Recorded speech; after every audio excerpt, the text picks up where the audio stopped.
Good morning. Good morning. We're going to get started in about 2 minutes.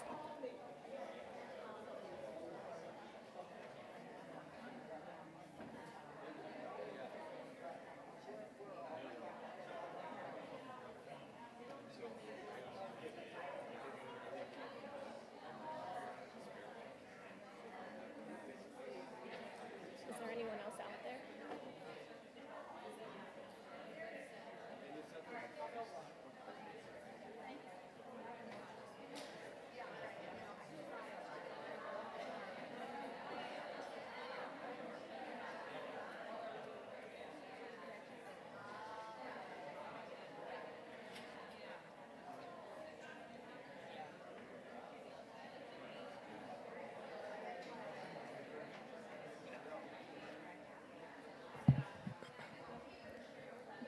Okay, I think we're going to go ahead and get started. So if everyone could please find a seat.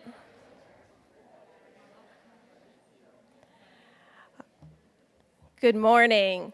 My name is Kathleen Campbell, and I'm the Dean of the School of Education here at the University of St. Thomas.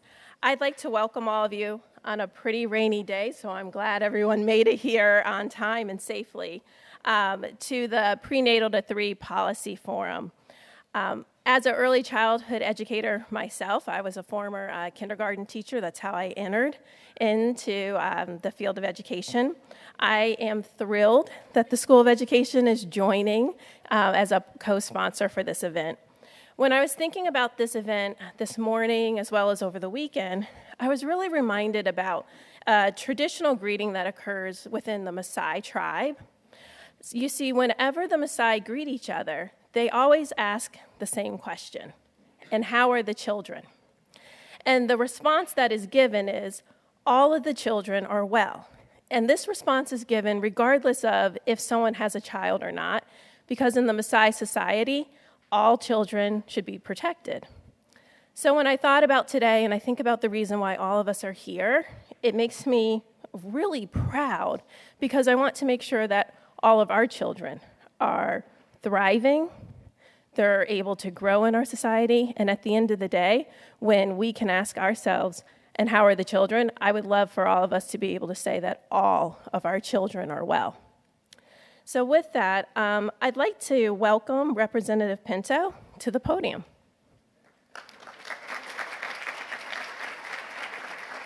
Thank you, Dean Holmes Campbell, and thank you so much to the School of Education for joining our partnership here along with the School of Social Work. We're so delighted, and I want to make sure folks realize that there are refreshments back in the back corner, and they are been provided in particular by our very generous Schools of Social Work and Education, and we so much appreciate it. I just want to make sure to direct folks' attention to the back page of your agenda, as I always like to do, to the 3 goals of these events: to share plans, establish a common base of knowledge, and build relationships. And today, in particular, we're always about the building relationships and the breaks, but today in particular is about establishing a base of knowledge. And the test that we often ask is, what would it be irresponsible for someone advocating early childhood to not know? And so 2 of the topics we're addressing today are childcare financing, a critical topic, understanding where the money comes from and where it doesn't, and where it may need to come from. And then secondly is housing. There's an important typo or error on your agenda, which is that the second major section is not the legislative advocacy update. That was left over from a prior agenda, apologies, but it's about housing and early childhood.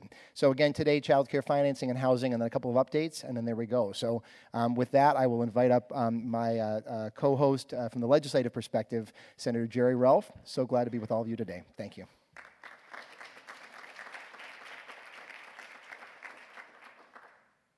Well, I'll keep this very brief. Thank you all for coming on this somewhat less than perfect day. I'm excited to be here. I think we've got such a great group that gets together on this quarterly basis, doing some really important work. So welcome and thank you for coming.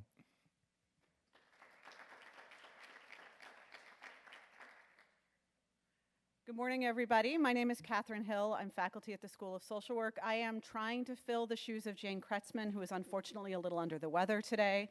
Be kind, those are big shoes to fill. But I would like to welcome our first set of speakers up. We're going to try to keep everything on time. So Krista Anders, Professor Liz Davis, and Jonathan May, if you'd like to come forward. I don't know if you're all coming together or in shifts. We're going to figure it out as we go. It's that kind of morning. So this is our first group of speakers on childcare financing. You'll see there are note cards on your tables. So if, as you're listening to the presentation, questions occur to you, please write them on the note cards. We'll collect them from you. You can either just hold it up during the presentation or at the end. We'll collect them and then read them out from here. We found that works well just to make sure everybody has an opportunity. So with that, welcome.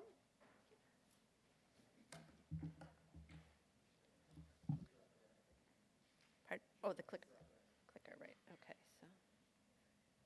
Other direction. Oh, really? I think you're holding it upside down. Oh, I'm holding it upside down. It's Monday morning, everyone. All right, here we go. All right, welcome everyone on this rainy morning. So we're just figuring this out as we go. So I'm gonna introduce myself as well as my colleagues, and then we're gonna take turns up here today. So I'm Krista Anders, and I serve as the collaborator and the coordinator for Minnesota's conversation on transforming the early childhood workforce. And I will be joined this morning by my colleagues, Professor Liz Davis, who is a professor with applied economics at the University of Minnesota, and Jonathan May, who is the director of innovation at Think Small. He has the coolest title this morning.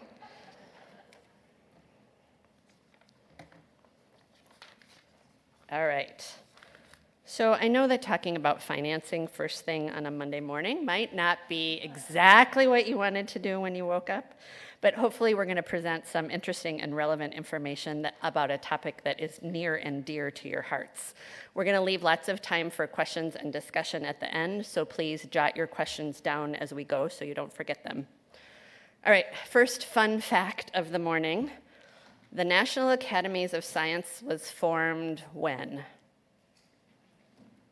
Well, it was formed in 1863 by an act of Congress, and it was actually signed into law by President Lincoln. So there, now you've learned something for the day. Today, the National Academies of Sciences, Engineering, and Medicine provide independent, objective analysis and advice to the nation and conduct other activities to solve complex problems and inform public policy decisions. So I think that transforming the early childhood system definitely counts as complex. These reports are nonpartisan, non-political, peer-reviewed consensus studies that include the best thoughts and uniform perspective of our national experts. So this is the report trilogy that we kind of are taking our work from. It's a trilogy that is not quite as gripping as Harry Potter, but it's got pretty good stuff in it. So I'm going to talk through these reports, and we're going to focus this presentation this morning on the last report. So Transforming the Workforce for Children Birth Through Age 8, a Unifying Foundation, came out in 2015.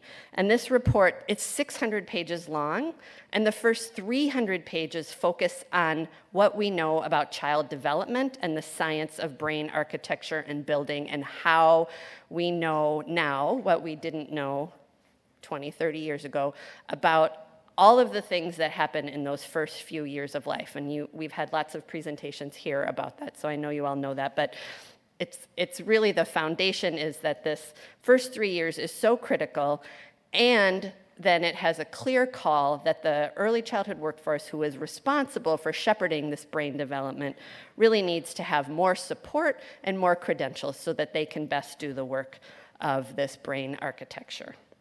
The second report is called Promoting the Educational Success of Children and Youth Learning English, Promising Futures. And this one really focuses on how to teach dual language learners, and it's actually more broad than early childhood. It's pre-kindergarten all the way up through 12th grade. And it says that those people who are educating children who are multilingual really need to have the requisite skills and competencies in order to do so. And this book came out in 2017. And then finally, in 2018, we had Transforming the Financing of Early Care and Education. The first book about the early childhood workforce intentionally did not talk about financing or compensation. So the whole time you're reading it, you're like, well, okay, we have to transform the workforce, but we know that there's this huge issue of pay and financing. And so it just took them a couple more years to work out the details of that. So that report came out later. And it underscores the importance of funding this work both at the family level as well as at the system and workforce level. And all of these reports are available for free and online. You can also order them if you want the hard copy, but there's PDFs of the report that are downloadable online. All right. So in 2016, after the first report came out, the National Academies called the McKnight Foundation in Minnesota and said, would you pay to have Minnesota participate in a cohort of other states to look at the national recommendations and develop a state-specific plan? And fortunately, the McKnight Foundation said, yes, we will pay for Minnesota to participate. So we put together a team in June of 2016, and we were part of the second cohort of states with Colorado and Nebraska. Our team was, you may have heard of it as referred to as the B8 team, and that stands for the birth through 8 of the title of Transforming the Workforce Report. So we put together this B8 team, and we worked with the National Academies for a year. We got technical assistance from them. They facilitated all of our meetings. They traveled with us when we traveled to Colorado and Nebraska. I know you're really jealous that we got to go to Nebraska. But they provided support, and at the end of that, our deliverable to the National Academies and to the McKnight Foundation was this plan. And you can find that plan. It's on our website, ecworkforcemn.org, earlychildhoodworkforceminnesota.org. As part of that work, we reached out to over 900 stakeholders, and we got feedback, and we incorporated that all into the plan.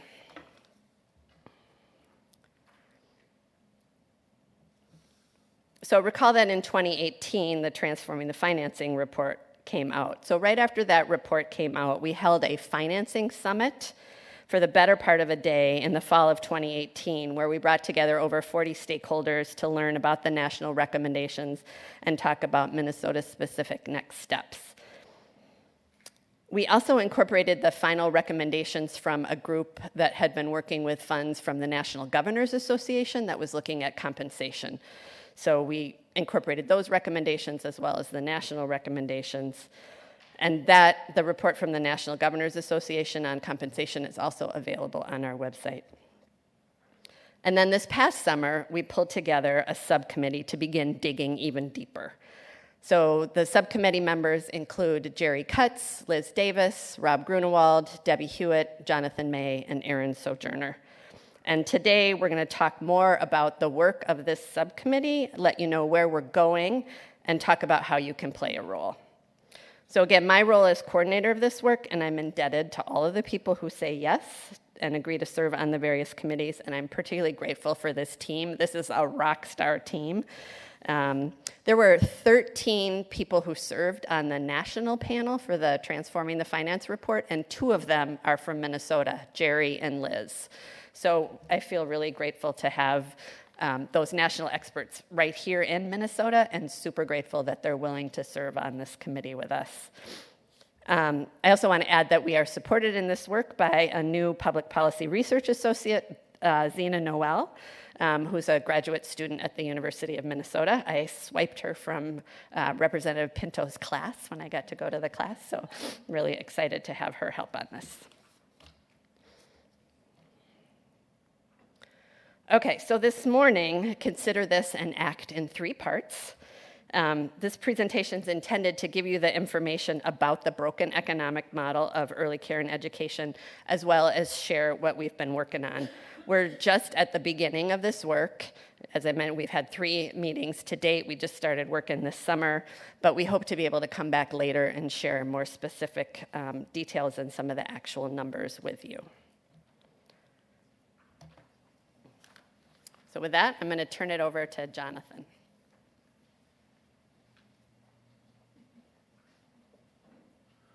Good morning. Thanks for coming. I get to talk a little bit about Minnesota and our current context here, and I will get started with the good news. So Minnesota has just over 400,000 families with children under the age of 6, and you can see the vast majority of them live in two-parent households, with just under 30% living with either their mother or their father. We assume that many of those children, even in two-parent households, are staying home, as well as single-parent households. I'll get into that a little bit more, but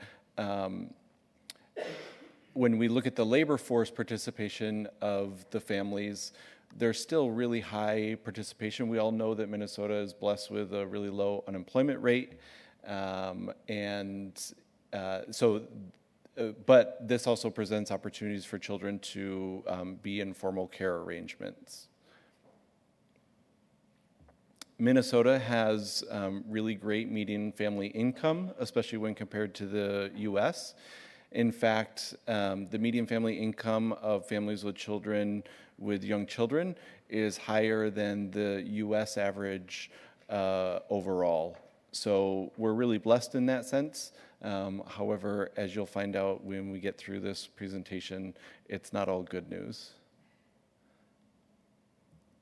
Even if we broke this down by percentiles, median income by percentile with family with young children, and again, in the green bars, you can see Minnesota still has higher than United States across all the different income percentiles. How many kids are in care? We have about 233,000 licensed slots in Minnesota. That's across all different setting types. That includes public school-based programs. It includes about 1,800 licensed child care centers and 7,500 family child care programs.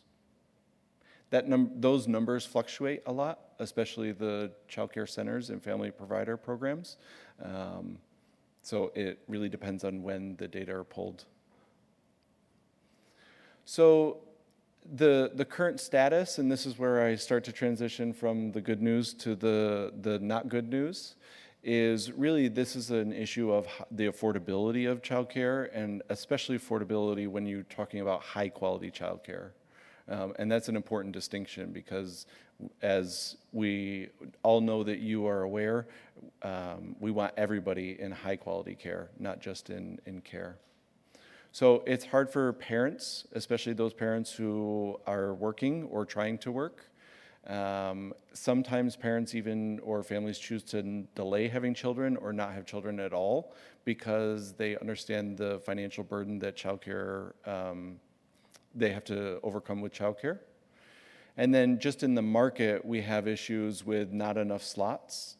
So there are too many children, even if it's just sort of a slots per tot metric, that there just are not enough licensed slots for the children that we have. The prices are really high. I'll get into that a little bit more in a minute. And there's some staff burdens that Krista mentioned earlier regarding the low pay. There's high turnover. I believe last I heard there's about a 5% turnover in the childcare workforce. And there's closings. So there's weak incentives for programs to stay in business. We'll talk about that a little bit more. It's actually hard to remain financially stable and viable running a childcare business. And a lot of people get into the business and are overwhelmed by what it takes to actually run a high quality, viable program. I'm going to talk a little bit more about the family situation to start. So if we look at the median market rate for programs in the metro area and in greater Minnesota, it's really hard to tell the colors. Greater Minnesota is the blue bars, and the Metro Twin Cities area are the green bars. You can see that childcare centers almost across the board by age group are more expensive than family childcare programs, and that's especially true in the metro area. Infant care is by far the most expensive care, both from the childcare program perspective, because it's really expensive to provide good infant care, good high quality infant care, but also from the parent perspective, trying to afford that. Family childcare is a little bit more affordable, but for many families, it's still out of reach without some sort of support. Oh, I should also mention that across the state, about 58% of our childcare slots are in centers, just from a capacity perspective, and the other 42% are in family childcare. It's hard to measure how many licensed slots are in public school programs because those also change frequently because of funding. So from the family perspective, what does that look like? For infant care in a center, you're paying almost $16,000 per year. And by the way, the National Department of Health and Human Services recommend that you not pay more than 7% of your income. And here we're talking about almost 4 times that amount. So it's significant. Even if you look at the cost of 4-year-olds in family childcare program, it's still above that recommended 7% level. And that's a significant amount of money. There's huge economic impacts to this, both from the childcare industry or field in general, that they actually provide a lot of economic benefit to communities and the economy as a whole. But then also there are economic impacts because families cannot afford this care. So looking at, again, the family perspective, many families talk about how they have a hard time participating in professional development and career advancement opportunities. They often have individual issues with supervisors or other colleagues. It's just really hard to navigate. As someone with a young child myself, it's really hard to navigate. How do you, there's a snow day. What do you do with your child and your work responsibilities? And I obviously work at an organization who has a lot of flexibility in that area. So I can only imagine for other families.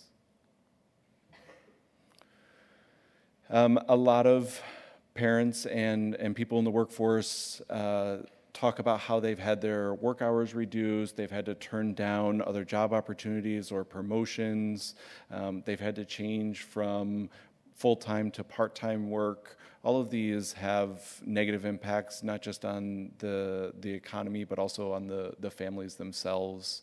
And it sort of perpetuates itself where they have less opportunities at work, and so they are less able to afford high-quality care, and this sort of snowballs for them. Again, I mentioned on the previous slide that a lot of families have to either have to turn down promotions or they have to change from full-time to part-time. Well, that effect is greatest for women. So 94% of the people who mentioned that they had to involuntarily change their work status were women. And I think that's an important issue to bring up. I also mentioned earlier that working parents, this has an effect on the economy as a whole. Working parents lose $37 billion because of these struggles that they face. Businesses themselves, loss of productivity, parents having to call in sick or take vacation time or things like that, they lose $13 billion a year. And all of us in this room collectively lose $7 billion. So the other important thing that must be mentioned from the family perspective is, where do I send my children? And are there opportunities for me? Again, focusing on quality, but many families are just saying, do I have a place for my child somewhere? And overall, we've lost 5% of capacity, licensed capacity in the state over the past few years. And that's including a 7% increase in childcare centers. So we have more of these larger programs. But when you look at the family childcare market, that's decreased almost 30%. And again, these are the most affordable programs. We know these are usually the most diverse programs, and families, they often have the more flexible arrangements for families to help out with different work issues. So again, these all have compounding effects. So see, I started you off with good news, and now with the rain, everybody's looking really sad.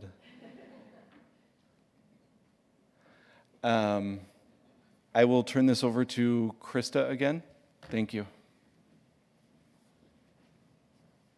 Okay, so the current economic model is pretty devastating for families. What about the other adults in the room, the early childhood workforce? And I should say that these slides will be posted on our website, and I assume that they'll be posted online through the forum's website as well. So I know that some of the font is a little hard to see, and you might want to look up some of the citations, but we'll be able to get that to you.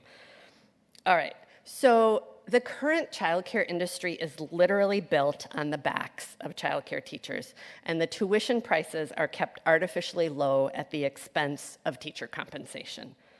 The median annual wage for a childcare worker in Minnesota is less than $24,000 a year.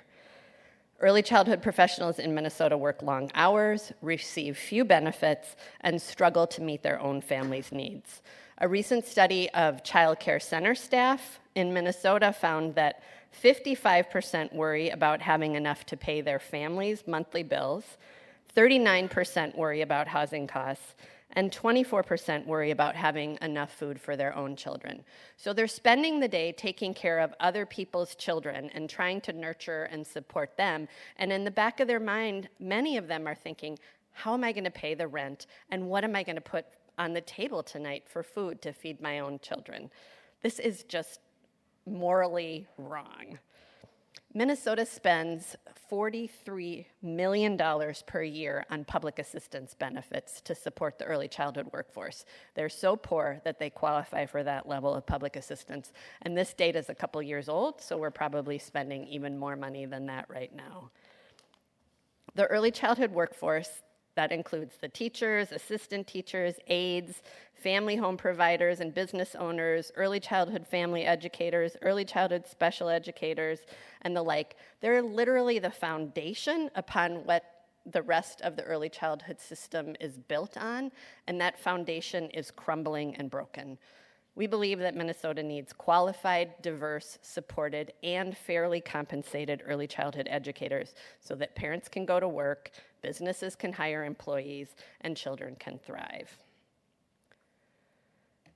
So this is a slide that we developed for the legislative mini-hearing that we had in Winona earlier this month. So we were focusing on the southeastern part of Minnesota. And apparently the quick trips are very prolific down there. There's 5 of them in Rochester alone.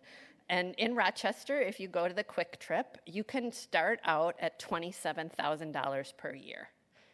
That includes paid vacation, health insurance, sick time, and it's a pretty low stress environment. There's no degree required, and there's no ongoing training that you need to go through beside probably some OSHA stuff, but it's minimal. On the other hand, we've got our early childhood workforce. The average pay is $23,795 per year, so you know that starting salaries are even lower than that. The vast majority of those workers are not getting benefits, there's not paid planning time, and it's physically hard and draining work. Employers prefer degrees in early childhood, so there's the expense associated with that, and then there's ongoing training, which is time and money. So what would you choose? What would you advise your children, your friends' children? I think it's pretty hard. We know that the early childhood workers love children and that they appreciate their role that they have in shaping the next generation, but that alone does not pay the bills. This leads to high staff turnover. I know this slide's a little bit hard to see, but that top black line is the turnover of the early childhood workforce. The peach line that's underneath it is nursing home staff. So nursing home that's another hard, physically demanding work that's low compensation, but you can see the turnover rate there is lower. And Jonathan said the turnover was 5%, but it's actually higher than that. It looks like it's right around, it's 14 point something percent. And this is the state level data. The turnover in rural Minnesota is even higher, up to 17, 18% in some parts of the state. And so we know that with that turnover, that impacts that relationship between the trusted adult, that serve and return response, and that relationship that they're building. It's expensive for employers, and it's hard on families and children because they have to keep getting used to new staff. We literally had one of our team members is a faculty up at Bemidji State University, and she said in her community, they've come to her and said, can you deliver a 4-month training program? She's like, why? And she said, because that's about how long people are staying on the job, is 4 months. That's crazy. So this affects all of this whole broken system affects folks leaving the industry, and we just wanted to let you know that this situation is not unique to Minnesota. So Jonathan touched on the shortages in childcare, and it's happening across the country. This slide shows Wisconsin and North Dakota as well as Minnesota. Minnesota's that green line in the middle, but you can see that this has been happening since 2012, continuing to go down. And it's happening across the country this way. So it's not just a matter of the rhetoric here is often, well, it's because our system is too highly regulated, but it's happening in high regulation states, it's happening in low regulation states. It's because of the lack of investment at the state and federal levels that it's just broken. The financing system does not work. Think Small and Generation Next surveyed almost 1,800 childcare providers who'd closed their businesses between 2015 and 2017. So the black bars are Twin Cities, the red is the rest of the state. And it's interesting to note that 2/3 of the people had intended to stay in the field permanently when they opened their business. So they started with really good intentions, but they can't make it work. So the most common reason that people get out is in this personal category. So personal reasons include the combined challenge of low income, long hours, and physically demanding work, pursuing another career, and medical reasons. There was recently a report that came out that showed that childcare workers had a 30%, or I can't remember the number, a significantly higher number of UTIs. So like they literally don't have enough time to go to the bathroom, and it's affecting their health, and they're getting these infections. So, and there's a lot of up and down and lifting, so it's just physically challenging work that leads to medical challenges. So then the second most common reason that folks left was business reasons, and that included the cost of operating a business, so things like buying curriculum, improvements, maintenance on your home, training costs and food. The challenges of being self-employed, which include things like no health benefits, no life insurance, no vacation, training hours, which must be completed outside of the already 10 to 12-hour day, and then intrusive rules such as not being able to smoke in your childcare home. Okay, so that concludes part one. Hopefully now you can appreciate that the economic model is profoundly broken. So we're going to move on to part two. And I'm going to turn it over to Liz, who's going to really dig in, get us all into the weeds on transforming the financing report.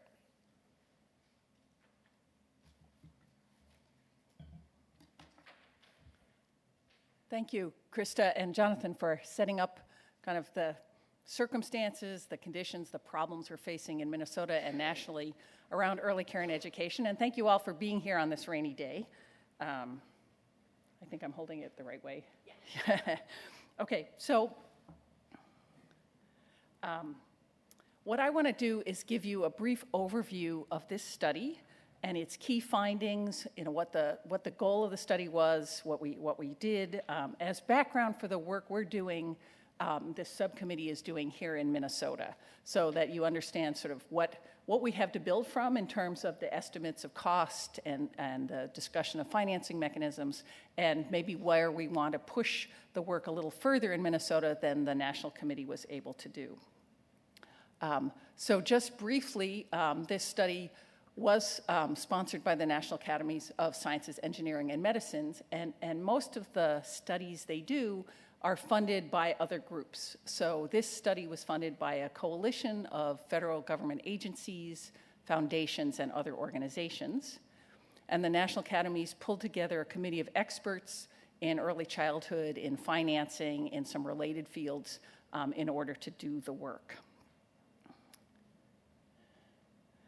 So each committee, each study from the National Academies has a statement of task or a statement of that defines the scope of work that they're going to do. And so an abbreviated version of the statement of task this committee was given looks like this, that the committee will study how to fund early care and education for children age 0 to 5 that is accessible, affordable to families, and of high quality, including a well-qualified and adequately supported workforce. So one of the key things about this report was we were building on the prior study, the Transforming the Workforce study, and so we used the recommendations of that study in order to develop cost estimates for what a high-quality system would look like. So we didn't sort of reinvent the wheel about what kind of qualifications you would need, what kind of staff ratios, and so forth. So we were, we had to look at or build our study based on this prior one. So just briefly, what this report from the National Academies does is, first of all, the committee identified a set of core principles of what a ECE financing system would look like that would achieve that goal, the goals of affordability, accessibility, and high quality. And then using those principles, we assessed the current landscape of ECE financing to identify the problems and the ways in which that system could be improved. In the report, there's a pretty long section describing different financing mechanisms, and I'm going to talk some about those here, financing mechanisms that are or can be used in early care and education. The report develops an illustrative cost estimate for the full cost of providing high-quality ECE and having a harmonized system of early care and education for all children. We then outlined a vision for the transition from our current situation to this high-quality early care and education system, and made specific recommendations for actions by local, state, and federal governments and the private sector. So I'm not going to cover all of that in this presentation, and as Krista said, the report is available as a free PDF download, or you can purchase the hard copy from the National Academies Press. Okay, so here are the principles that the committee developed to work from, to use to assess our evaluation of the current financing system. So I'm not going to read them all, but just generally, we identified that the workforce needs to be diverse, effective, and well compensated and professionally supported, that all families and children should have equitable access to affordable services, that financing needs to be adequate, equitable, and sustainable, that financing needs to support and have incentives for quality, that the financing needs to support a variety of service delivery options, and there needs to be adequate financing for facilities and for ongoing accountability and continuous improvement.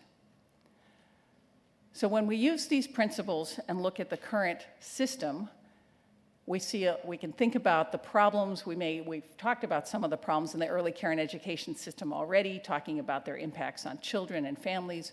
When we look at it from the financing system, we're looking at the same circumstances, but we're describing them a little bit differently. So this diagram is our attempt to capture the current financing landscape. So across the middle there's a group of little green and yellow buildings and houses, and those represent early care and education providers. So they may be in child care centers, they may be home-based family child care providers. And then there are some children and families not using any formal early care and education services, the little people there. And then that spaghetti mess of lines, that's our current funding streams. There's lots of different funding streams. They go to different providers. Some providers get multiple funding streams, and they have to figure out how to blend and braid those funding streams. Other providers get only one type of funding stream. And there are different types of funding streams. Some of them fund direct services. Some support the workforce. Some operate through tax credits. So lots of different funding streams. And the funnel represents the money coming down into the system. And half of the funding currently comes from families. About 52% of the costs of early care and education, it's estimated nationally, are currently paid by families. Most of the rest is currently paid by federal, state, and local governments, with the private sector directly contributing about 2%. So we see the multiple funding streams, the different sources of the funding, and then we see this large gap. The top of the funnel represents the gap in financing between the total cost of a high-quality early care and education system and the amount of money flowing into the system currently. And I'll talk in a little bit about the estimate of the report that we made in the report of what that total cost is and therefore what the gap is. So what this picture doesn't show as well are some of the other issues in financing that are in the current landscape of early care and education that we've already mentioned, that there are multiple funding streams, each of which has a different eligibility standards, different quality standards, different requirements that both families and providers have to address and deal with. The current funding, not all the funding streams are linked to quality standards, and the quality standards differ across funding streams. We've mentioned already several times about the low compensation for the early care and education workforce that leads to high turnover, high stress, impedes their ability to provide high quality care, and the burden on many families to pay for high quality early care and education. So we've talked about some of the issues in early care and education in Minnesota. I just want to show you a couple of figures from the national report. So these are national figures showing how this plays out in terms of what kind of care and how much early care and education families use across income groups. So each of these columns represents an income group. So on the left-hand chart is the share of children using formal paid early care and education. And you see that the bars go up with income, steadily increasing from about less than 40% of families under the poverty line use early care and education, and the highest income group, the dark blue bar, over 70%, have their children age 0 to 5 in formal early care and education, either home-based or center-based. The right-hand chart, again, is by income group, and that's the share of children age 0 to 5 in center-based care. And here we don't see that same lockstep relationship between income and the share, the percentage of children in center-based care. Lower income families have some free options like Head Start. Many of them who are eligible don't receive those services.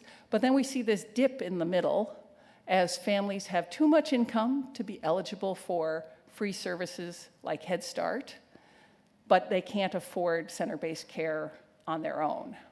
So we see that dip in usage in center-based care, and then the proportion in center-based care then continues to go up with income after that.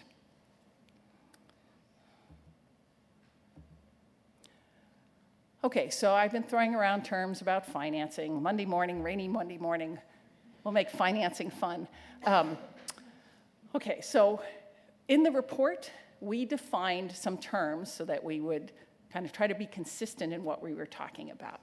And so we defined a funding stream to be the program or the funding source that specifies the use of the funds and who's eligible to receive them. So for example, Head Start is a funding stream. You may think of it as a program, it's also that, but it is also a funding stream. The fund from the federal government come with a number of regulations, a number of conditions for families and the providers. Another funding stream is the Child Care and Development Fund. Much of the money from that, that goes to the Child Care Assistance Program here in Minnesota and other states' child care subsidy programs. A financing mechanism, that's the term we used to describe the method by which the funds are distributed to the providers, to the families, or to the workforce. So a provider-oriented financing mechanism is something like a grant or a contract, like Head Start. They get a contract to deliver the services and the money flows directly to the provider.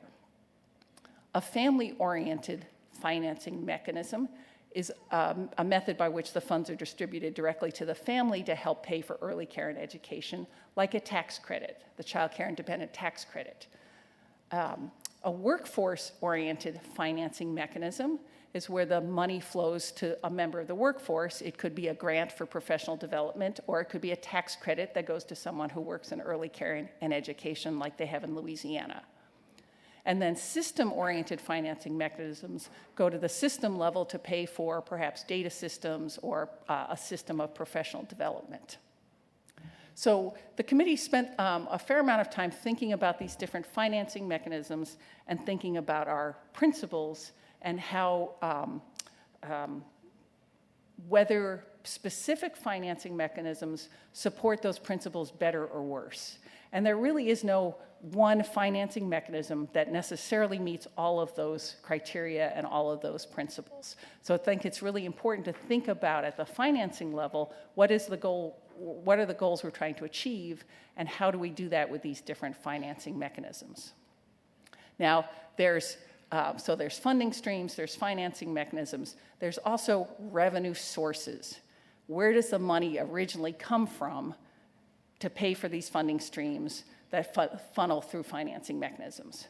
Well, sorry to tell you, the committee writing this report did not come up with the magic bullet of some new revenue source to pay for this. And in fact, we decided we were better spent our time thinking about funding streams and financing mechanisms than revenue sources. Okay, so where the money comes from is a decision for our politicians, I think. But how we spend the money and in what way we use that money to support these goals, I think, is a very important part of the picture.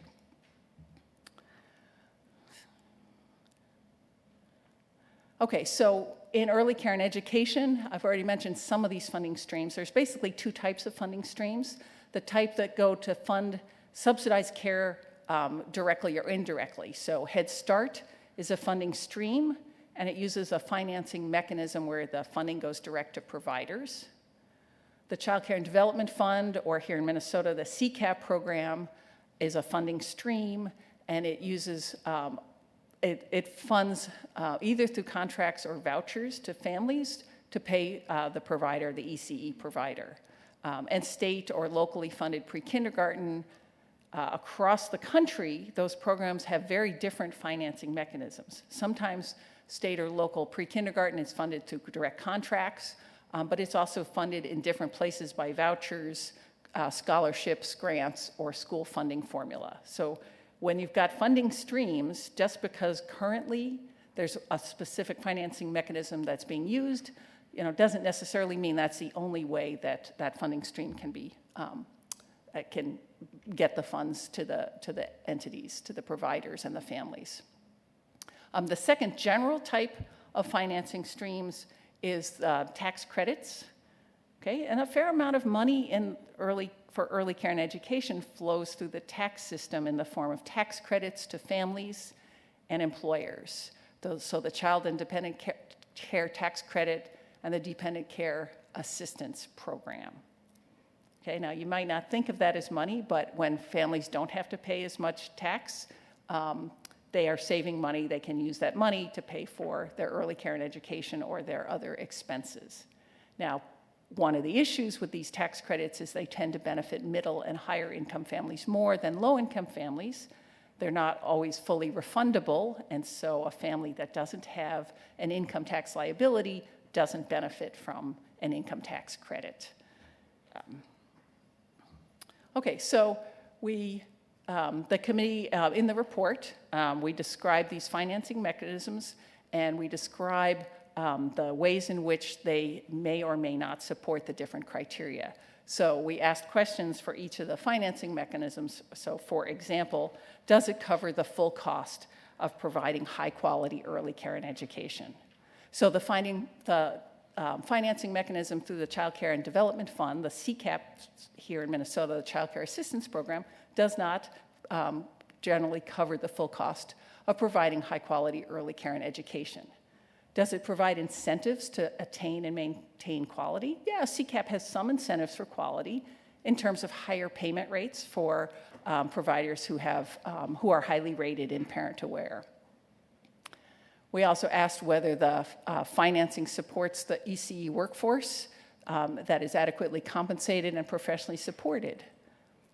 This is a little tricky. With a lot of the financing mechanisms, it's not clear how the money flows, that even if there's more funding through a mechanism, will it necessarily translate into higher compensation and benefits for the workforce.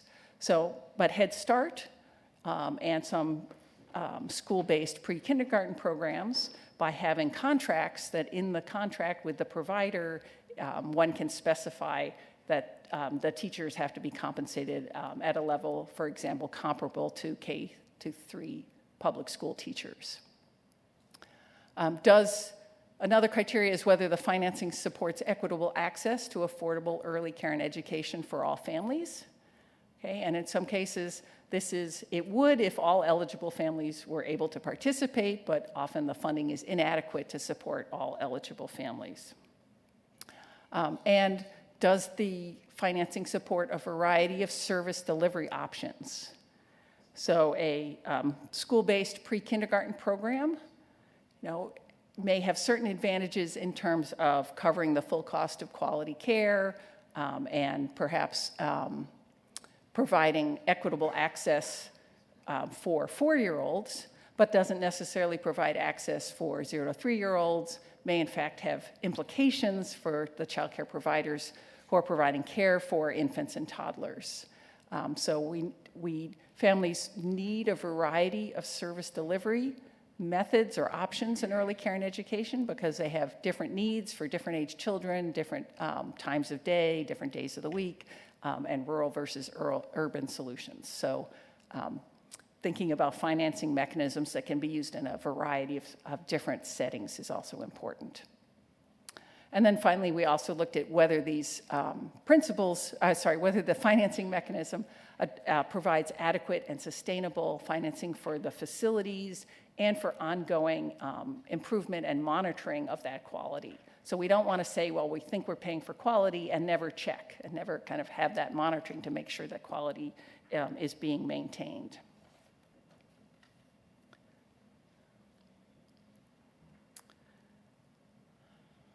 Okay, so the next part of the report was to estimate, okay, so now if we have some sense of what are these principles, what do we want to achieve with this, with transforming the financing to achieve this high quality early care and education system, we have some idea about what mechanisms we can use to finance it and what funding streams. We need to know how much it's going to cost. So the report provides an illustrative example of how much it might cost.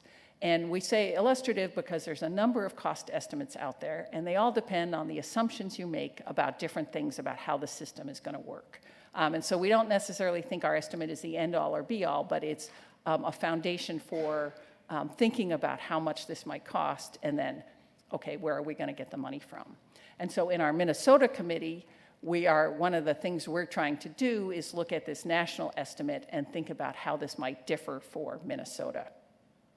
So the estimates for first developing an estimate of how much it would cost per child are based on a lot of the recommendations for the Birth to 8 Transforming the Workforce report. So we make assumptions about what kind of staffing levels you need, what kind of compensation and benefits for the educators, what kind of degrees and training they have. We included resources for coaching and mentoring, paid time for professional development and planning, resources for specialists for children with special needs, funding for facilities and other non-personnel costs. And then we even factored in system level costs. So if we need a system of workforce education and of quality assurance, we would need monitoring and data systems. So we tried to build all of that into our estimates. And if you're interested, there's a lot more detail about cost modeling in the report. So what do the numbers look like? Well, per child on an annual basis, the total cost of the high quality early care education estimated by the committee, including the system level costs, was about $13,000. And then we compare that above to, these are national averages for what's spent on Head Start is about $8,000, what's spent on public pre-K across the country, and the average CCDF subsidy payment rate's about $7,000. So substantially more funding is needed. And that's that gap in the funnel picture.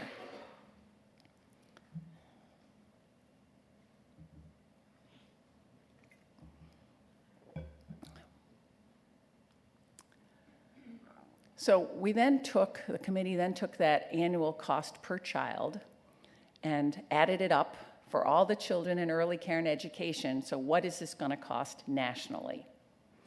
And the committee felt that, well, we're not going to jump from here to this fully financed system that's transformed to be high quality. It's going to need to be phased in. And the phases represent changes over time in the staff compensation levels, in the training and qualifications of the staff, and in the number of families choosing to use center versus home-based care. So the first set of estimates we have in the report take the current level and amount of care families are using for their children, whether it's in centers or home-based care.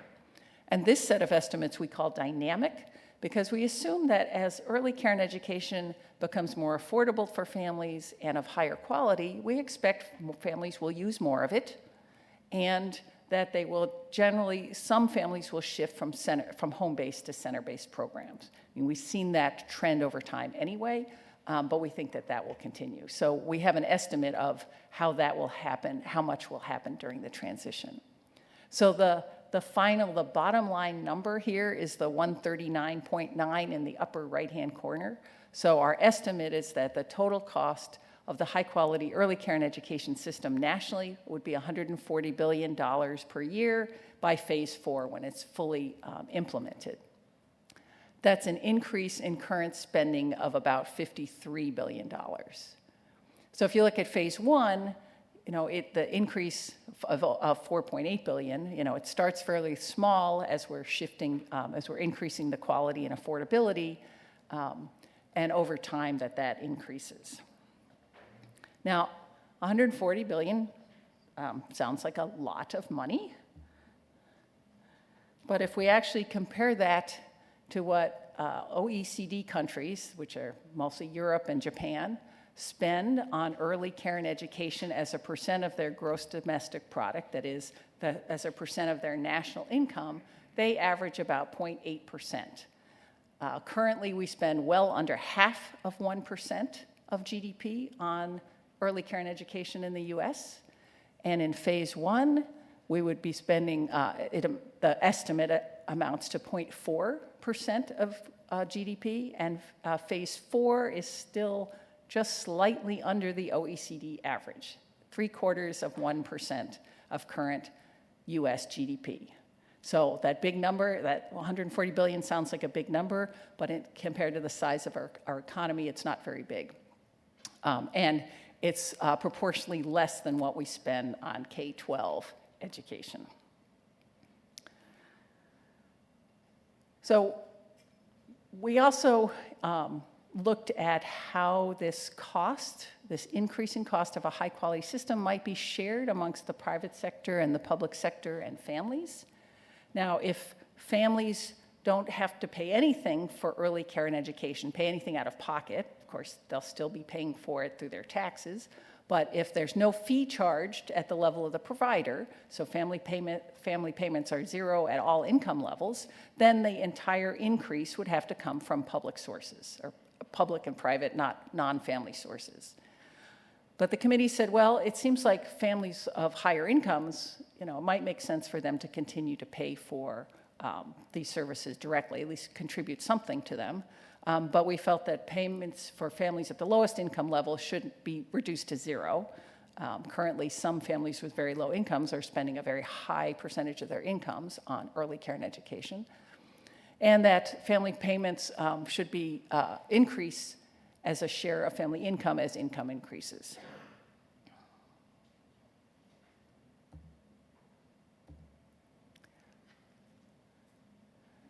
So if we make those assumptions that families are contributing directly out of pocket for some of the costs, but no payments at the lowest income and a progressively rising share, we see that over the 4 phases, the proportion of financing of early care and education that comes from families falls from 55% to 42%.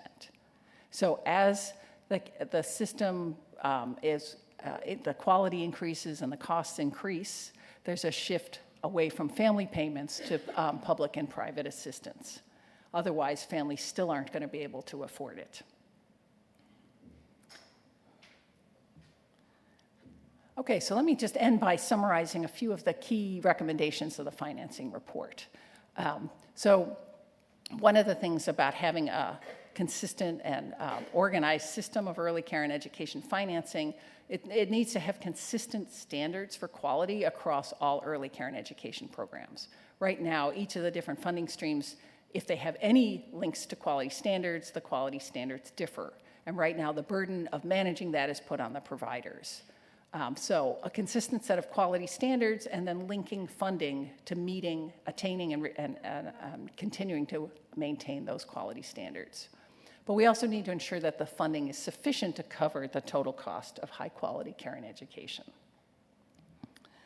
In order to ensure that all families have access to affordable, high-quality early care and education, the committee also recommends that financing not be contingent on the characteristics of the parents, and specifically not dependent on parents' employment, but rather the need for need for early care and education be linked to child development. And so the Child Care Assistance Program currently requires parents to be employed, but with the recent change to allowing 12 months of eligibility, that loosened up that link a little bit so that parents who or children who need high-quality early care and education can access it regardless of their parents' actions. And then, of course, it needs to be affordable for all families. And one way to do that is to ensure that there's some institutional support for providers who meet quality standards. So I've mentioned all these different funding streams and different financing mechanisms. So one of the problems with the current system is that providers have to try to figure out how to blend and braid and meet the requirements of all these different funding streams. So the committee recommended that there be a state-level entity, so state level but not necessarily state government, perhaps a public-private partnership that acts as a coordinator of these various federal and state financing mechanisms that support early care and education. And part of the work in Minnesota has been starting to think about what that might look like and how that might work. So we conclude that the early care and education financing structure is currently inadequate to support the recruitment and retention of a highly qualified workforce and to ensure and incentivize high-quality services across settings.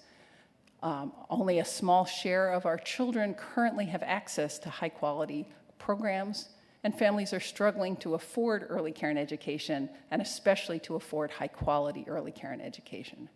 So we think we can achieve this system, but it's going to require greater harmonization and coordination amongst the multiple financing streams and financing mechanisms. It's going to require consistent quality standards and incentives for quality, and a more equitable distribution of the share of family contributions and public investment.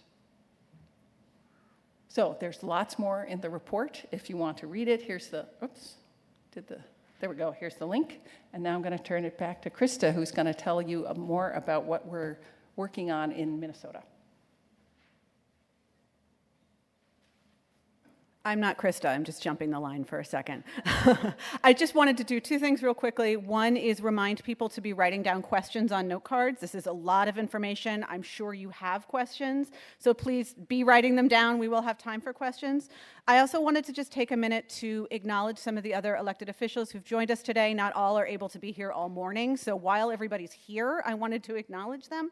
So Senator Wickland, Representatives Long and Morrison, and St. Paul School Board member Mary Vanderwert are all here with us. If maybe you want to stand up, wave your hands, so if people want to talk to you during the break, they can find you. Thank you so much for joining us. Did I forget? I think we were doing this by sight, so okay. Found everybody. Now Krista's going to come up. All right, I am Krista. So, as I mentioned, we pulled our financing committee together this summer, and we've had 3 meetings to date. We obviously have a lot more work to do. So our goal really builds off of recommendation 6 in the financing report, which says that states should create a strategic business plan. And so we're doing this work in alignment with the national reports as well as Minnesota's plans to transform the early childhood workforce. We know we need to develop something that works better for children and families, and we know we need a really comprehensive vision. We want to make sure that we ensure parent choice and that we maintain the robust mixed delivery system that we have here in Minnesota. So the first thing we have to do is really figure out what is the cost of that gap in the funnel for Minnesota. And so we're doing a lot of cost modeling, and what we're looking at is covering early childhood costs for families who are up to 185% of the poverty level. And then we're doing different financial modeling with different options. One option will cap the parental contributions at 7%. That's the recommendation from the United States Health and Human Services Department. We'll do another run at it that caps it at 10%, and maybe there's some other policy options that we'll consider in there. We'll make sure we include adequate support for the workforce and then account for the systems level costs like quality assurance and improvement. And so what we need to do is figure out what are we spending now in Minnesota, and then what do we need, and then that delta is the request. So when we're looking at what we're spending now, I just want to point this out for folks. This is not Minnesota-specific data, this national level data, I believe, so we need to figure out what it is for Minnesota. But we know that we spend exactly the opposite of what we should be spending. So this shows that we spend the least amount of money on kids 0 to 2 and 3 to 5. And yet we know, and we've had presentations here at this forum before, that we get the greatest return on investment when we invest earlier. So we're doing it exactly the opposite, but what we need to do, our task force, our subcommittee needs to figure out is, okay, what are we spending at each of those cohorts, and what do we get out of that? So that's part of our work that we need to do. We're taking a look at what we do spend right now. So this is just on the access piece. So the blue is the child care assistance, the green is Head Start. The kind of brown color is the spending in public schools, so you can see that that has increased fairly substantially since 2013. And then the yellow is the early learning scholarships, and that has also increased as well. And so this is what we're spending now on that access piece, but we need to figure out then that gap to fill in the delta. And this doesn't include, of course, the quality spending or supports for the early child workforce, so we've got to figure out those as well. We'll be working with the hopefully soon to be released DHS cost of care report. There's a report that the Center for the Study of Child Care Employment from the University of California in Berkeley is doing on financing teacher quality, specifically for Minnesota, that we're waiting for that to come out, and we'll probably be pulling in lots of other national reports as well. The other thing we need to figure out is how do we close the gap on quality? So this represents the percentage of slots in Minnesota that are rated. 33% of our total slots right now are Parent Aware rated, so that leaves 77% that are not rated. Those other 77% slots might be quality slots, but we don't know because they're not rated.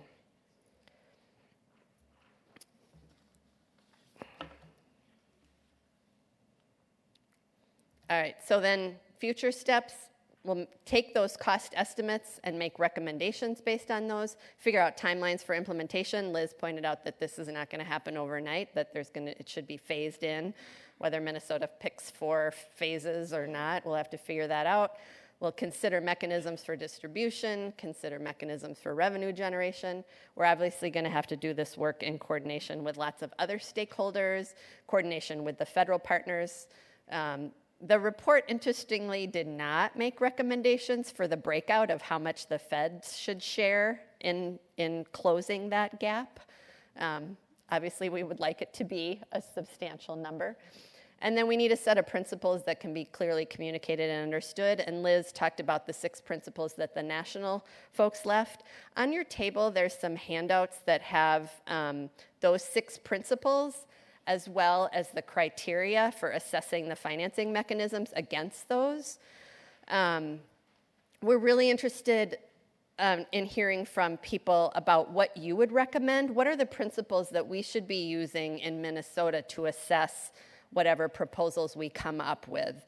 So you can fill out your thoughts on the back of that sheet if you want to do the old-fashioned pencil and paper, and then you can turn them in to one of the elders for infants or to Melanie during the break, or you can scan it and send it to me.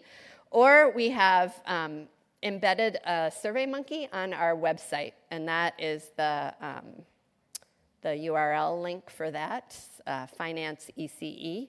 So you can go there after you've had time to think about it and share your thoughts with us. And there's also opportunities there for you to share more information about yourself if you're interested in participating in a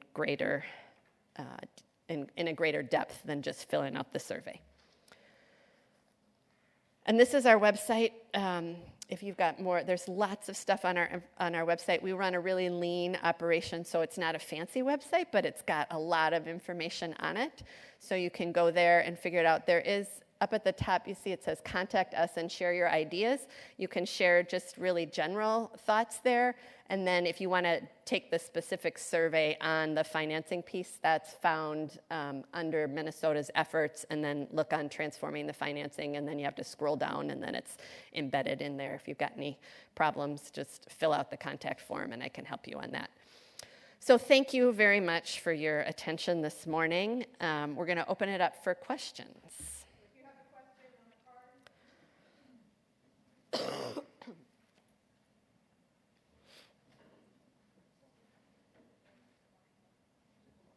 Lots of questions. Do you want to come up here with me?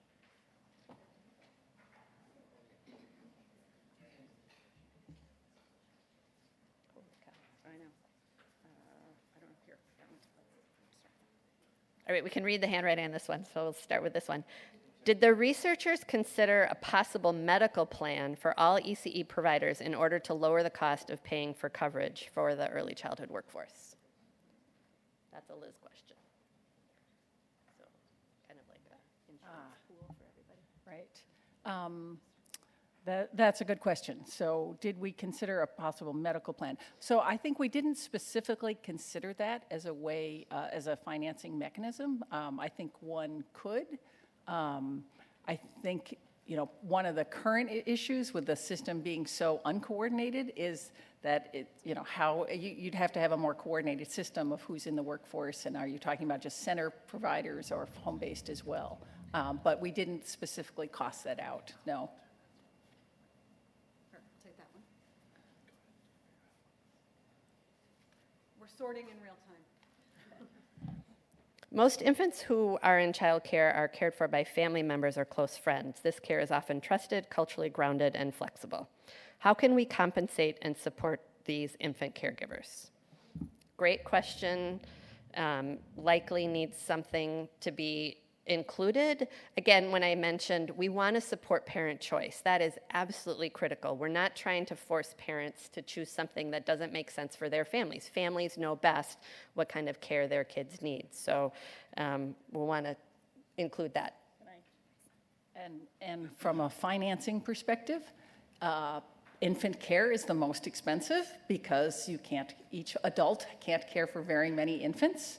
And so, thinking about other options like paid parental leave as a way to help fund the care for infants, help families pay for the fact that, if they're out of the workforce, that they are losing income, and so that's a possibility. So the financing report didn't specifically address paid parental leave. It wasn't really in our scope of work, our statement of task, but it did kind of keep coming up as like when we looked at those numbers, those cost estimates that I put up were for a 4-year-old, and the cost for infants in this high quality system are really, really high. And so yes, I do think we need to think about alternatives, both because parents may prefer that and because just maybe it doesn't make sense for all families to have their infants, particularly in center-based care.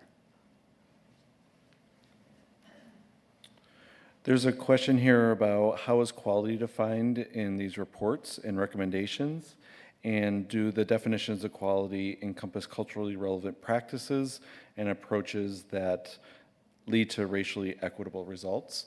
I think one of the things Liz mentioned was that there is not a standard definition of quality across the country. Minnesota, we think, has a good system for quality, Parent Aware.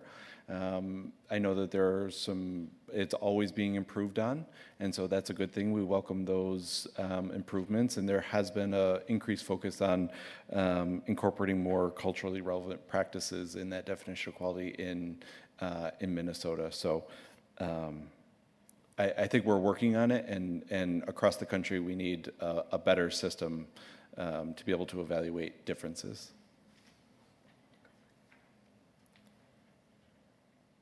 This question is there a state that's a leader in workforce compensation? What are they doing? What should Minnesota do? So there's nobody that's doing a super great job on this because it is so complex. Louisiana, Liz mentioned, has tax credits for providers, and that's something that Minnesota should definitely consider. There has been a tax credit bill that's moved through the legislature the last couple of years, and it got further last session than it ever has, so that's a good sign. But I think the real key for the compensation is going to be tied to a movement that's being spearheaded by the National Association for the Education of Young Children, NACCE. It's called Power to the Profession. And Power to the Profession is a national attempt that has aligned all kinds of national organizations that are stakeholders in this field that really says we need to make the early childhood workforce a true profession. It's not a profession right now. There's different standards, different states. There's no real credentialing body. So they're trying to look at other professions like nursing, lawyers, accountants, architects. Those all they're like a real profession. There's a accrediting body that gives you your degree, there's standards. And so Power to the Profession is attempting to create those standards. Right now they're proposing 3 different levels, ECE 1, ECE 2, ECE 3, that would have different levels of credentialing associated with that, with the ECE 3 being a bachelor level position, and they say that the compensation should be on parity with the K-12 system. And I think it's not I don't think we will achieve true compensation reform until states really adopt something like Power to the Profession. So that's something that we are in the midst of considering right now. The CEO of NACCE actually was in Minnesota earlier this month and met with many of us, met with legislators, and talked about the work that they're doing and whether Minnesota wants to adopt that Power to the Profession framework. So I think ultimately that's where that work is very much aligned with all of these National Academy reports. So that's probably the direction that we need to go.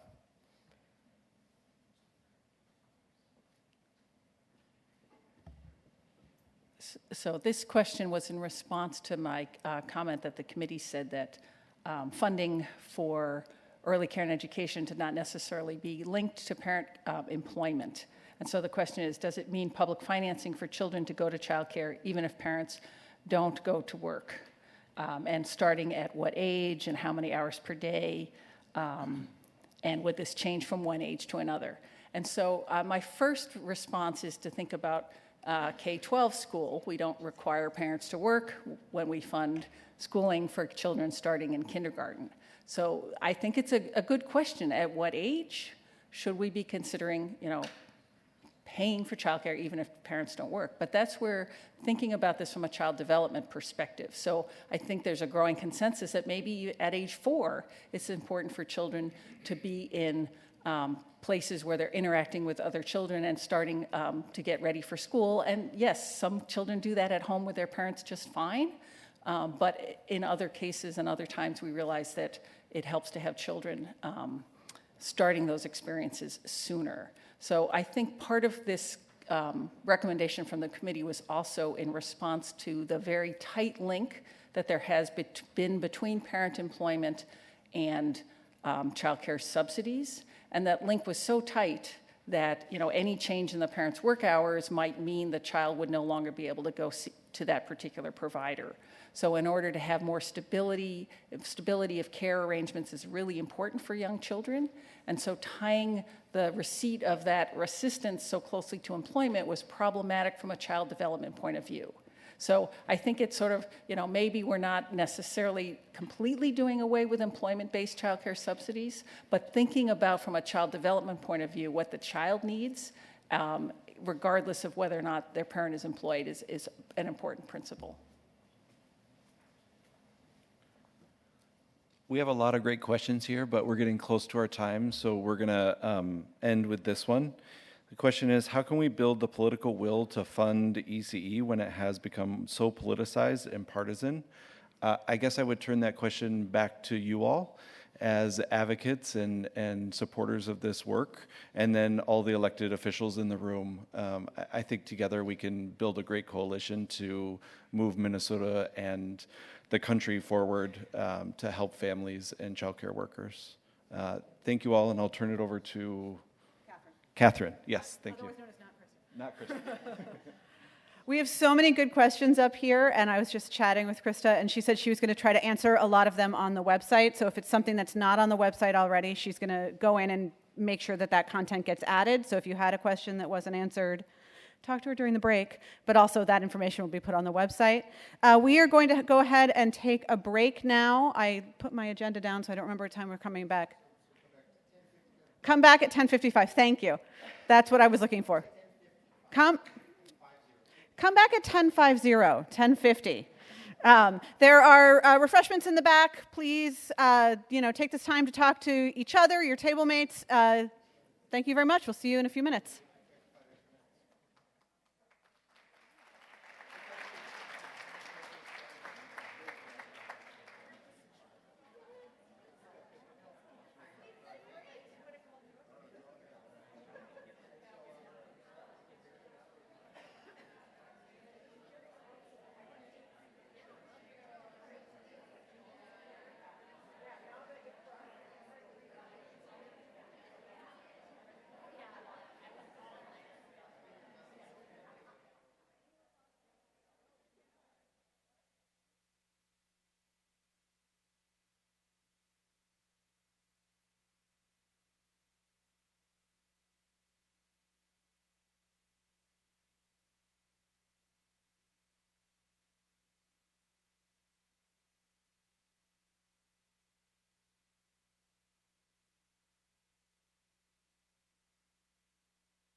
On.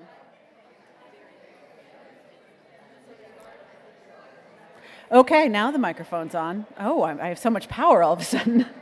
We're going to ask everybody to come back to their seats. It's great to have all of this conversation and networking going, but we have some more fabulous presenters who we did not give nearly enough time to, so we'd like to be respectful of giving them as much as we can. So if everyone could just return to their seats, we will go ahead and get going here in about 5 seconds, maybe 10. So I just push this, right? Yeah, right there. Okay, good. All right, I'm a little shorter than you. They don't like you touching the microphone. Oh, For that reason. oh, Just, talk up to it. yes. Sorry. Can you hold it? Yeah. Oh, hold it. Oh, okay. Okay, don't touch it.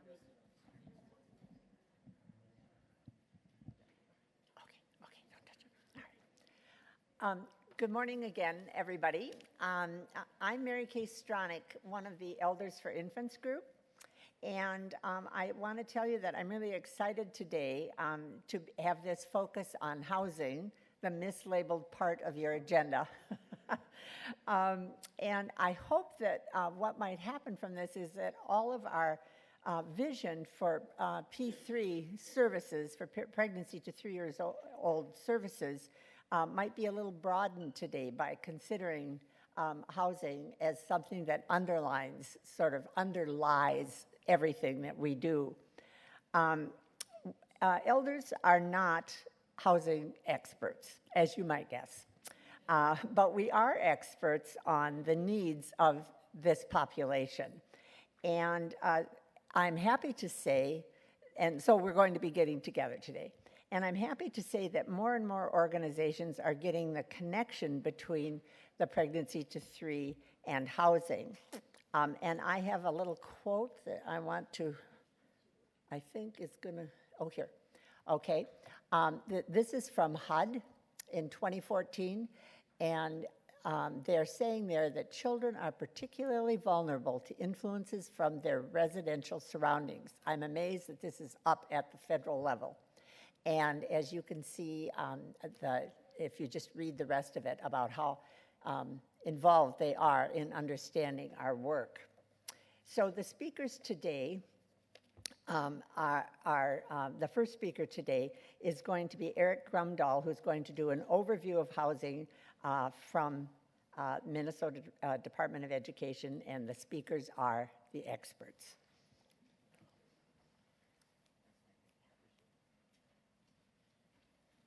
Good morning, everybody. Thank you. I'm a preacher's kid. We got to do better than that. Good morning, everybody. Good morning. There we go. Thank you. I apologize that I have about an hour's worth of slides and graphs and content to share with you in 9.5 minutes. And so I just would encourage you to buckle up as we dive in.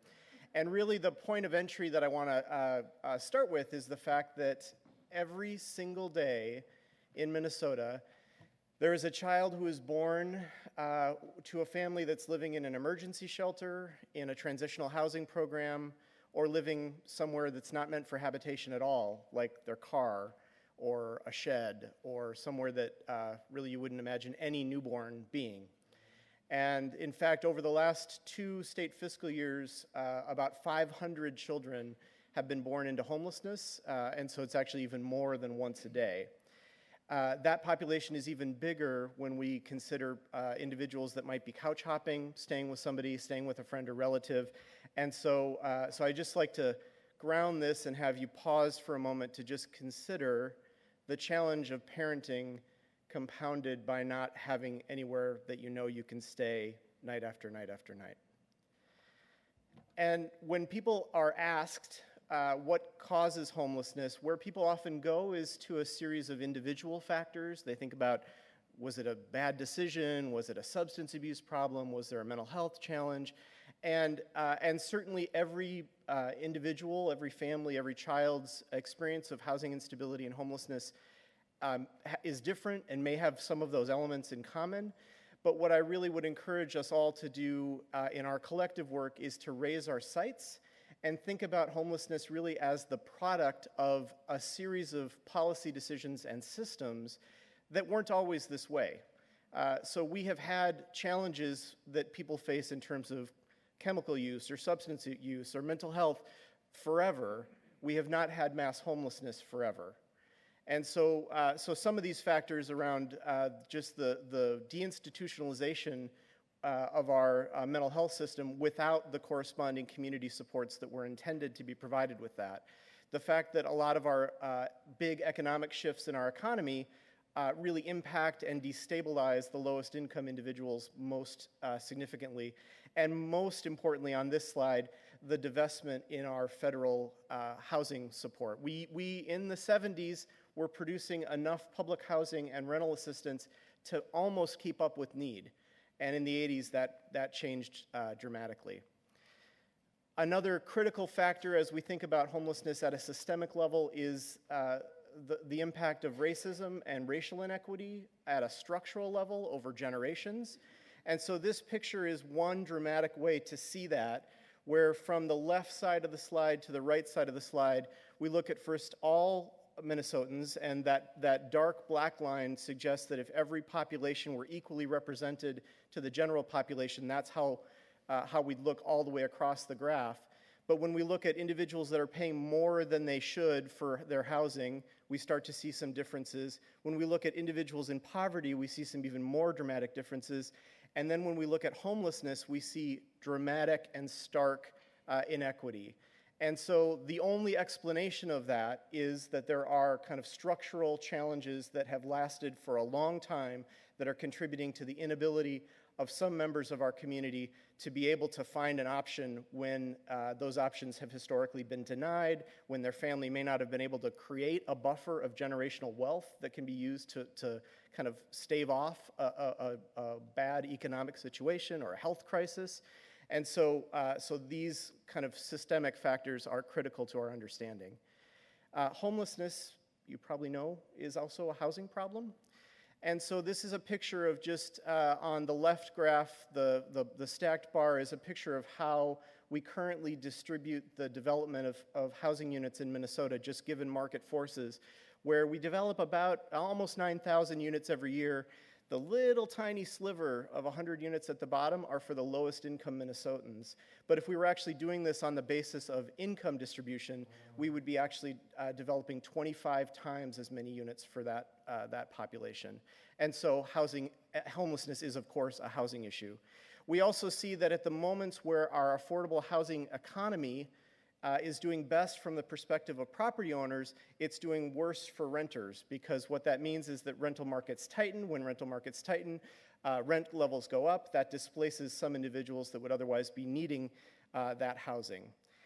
So the response to homelessness at a policy level has some long roots, really originating in the 80s, thinking that homelessness was a temporary crisis that would be solved with emergency action.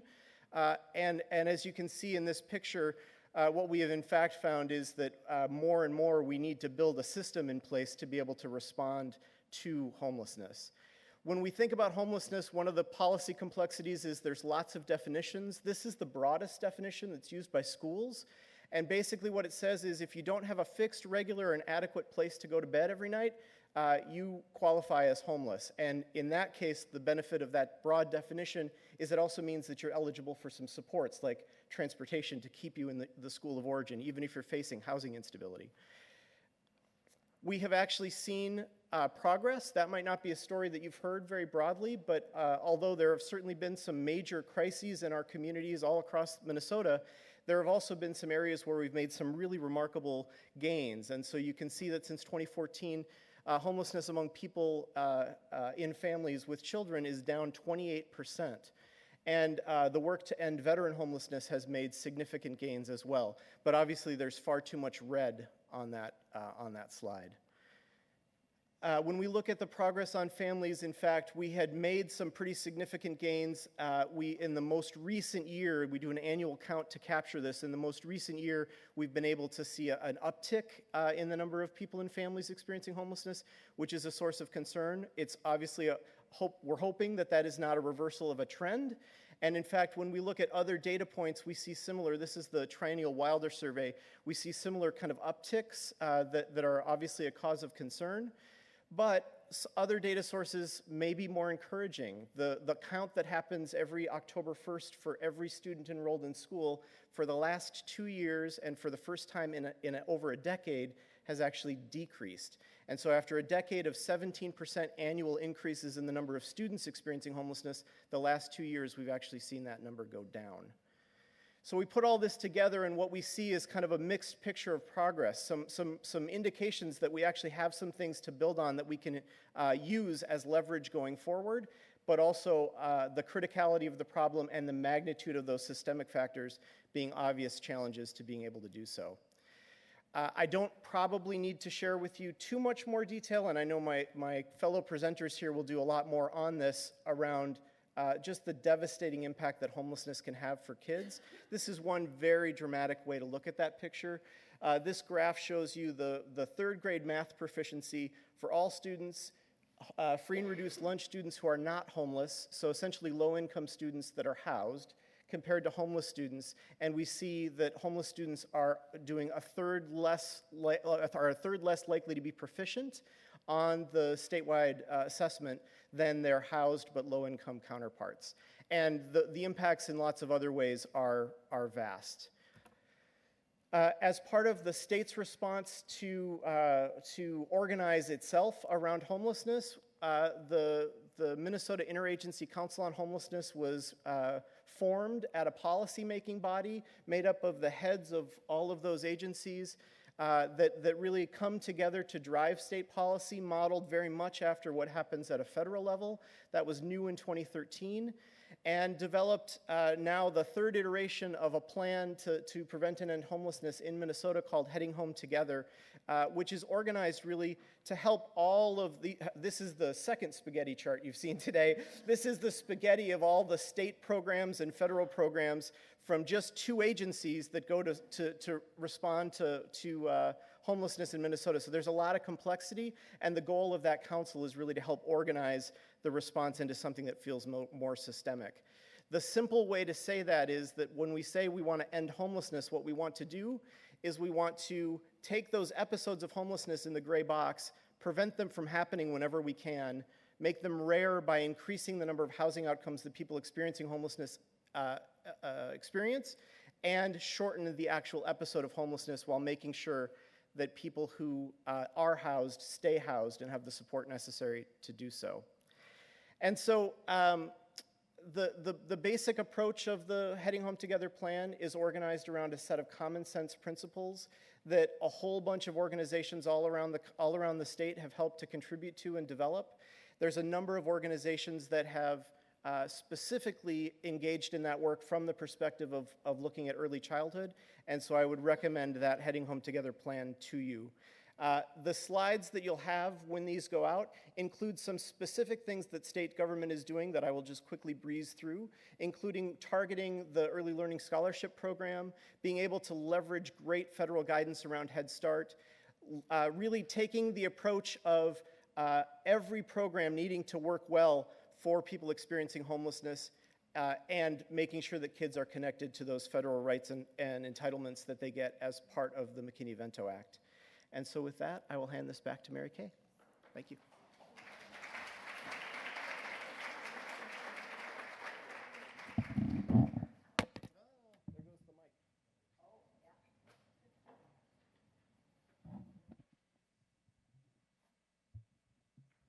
got a computer too that it can lean on. Don't count this on my seconds. You got it? I think it needs to go. No. No, just I'm going to get you some help. Okay. Okay. Well, I'm going to talk a little bit now about Elders for Infants ideas about housing and what are the critical needs for housing for young families. And what we wanted to do was to focus on moving beyond homelessness or housing insecurity to what is best for young families and particularly for their young children. So we're moving, beyond what the situation is right now. This is a future goal. Families need stability, and you all know this, and consistency in order to parent infants and toddlers toward well-being. And if there's decreased stress on parents, it leads to less stressed infants and toddlers, less ACEs and disrupted development, and more opportunities for factors of resilience. And our 3 recommendations are to have affordable and safe homes, and that means stable homes, safe and healthy homes, safe family relationships, and adequate room for extended family. We all know different cultural groups that are here in Minnesota. And so the first is the affordable and safe home. The second is the affordable and nurturing neighborhood, and the importance of having family, friends, and neighbors nearby, having safe sidewalks, playgrounds, parks, free of broken glass and guns and violence, close to transportation for these families for work, healthcare appointments, and daycare, and an easy access to affordable and nutritious food. And as you know, good nutrition is essential for brain development. The third area is supportive community resources close at hand. And I know the print is a little bit small for you, but basically what we're looking at is safe, high quality, accessible, and affordable daycare. Don't we all wish? And I've just picked some things out here that seem important. SNAP, WIC programs, Bridge to Benefits information, parenting support and education that are available from ECFE programming, home visiting, and culturally specific programs, and having libraries in schools close by, and having a responsive community policing presence, and then to have simple access to all of these things that are listed. Complicated access just pushes families away. And so that's sort of the elders' perspective on what's needed for our youngest population. And I'm going to turn it over now to 2 other experts. First to Daniel Gumnett from People Serving People, and then Nidra Robinson from Simpson Housing.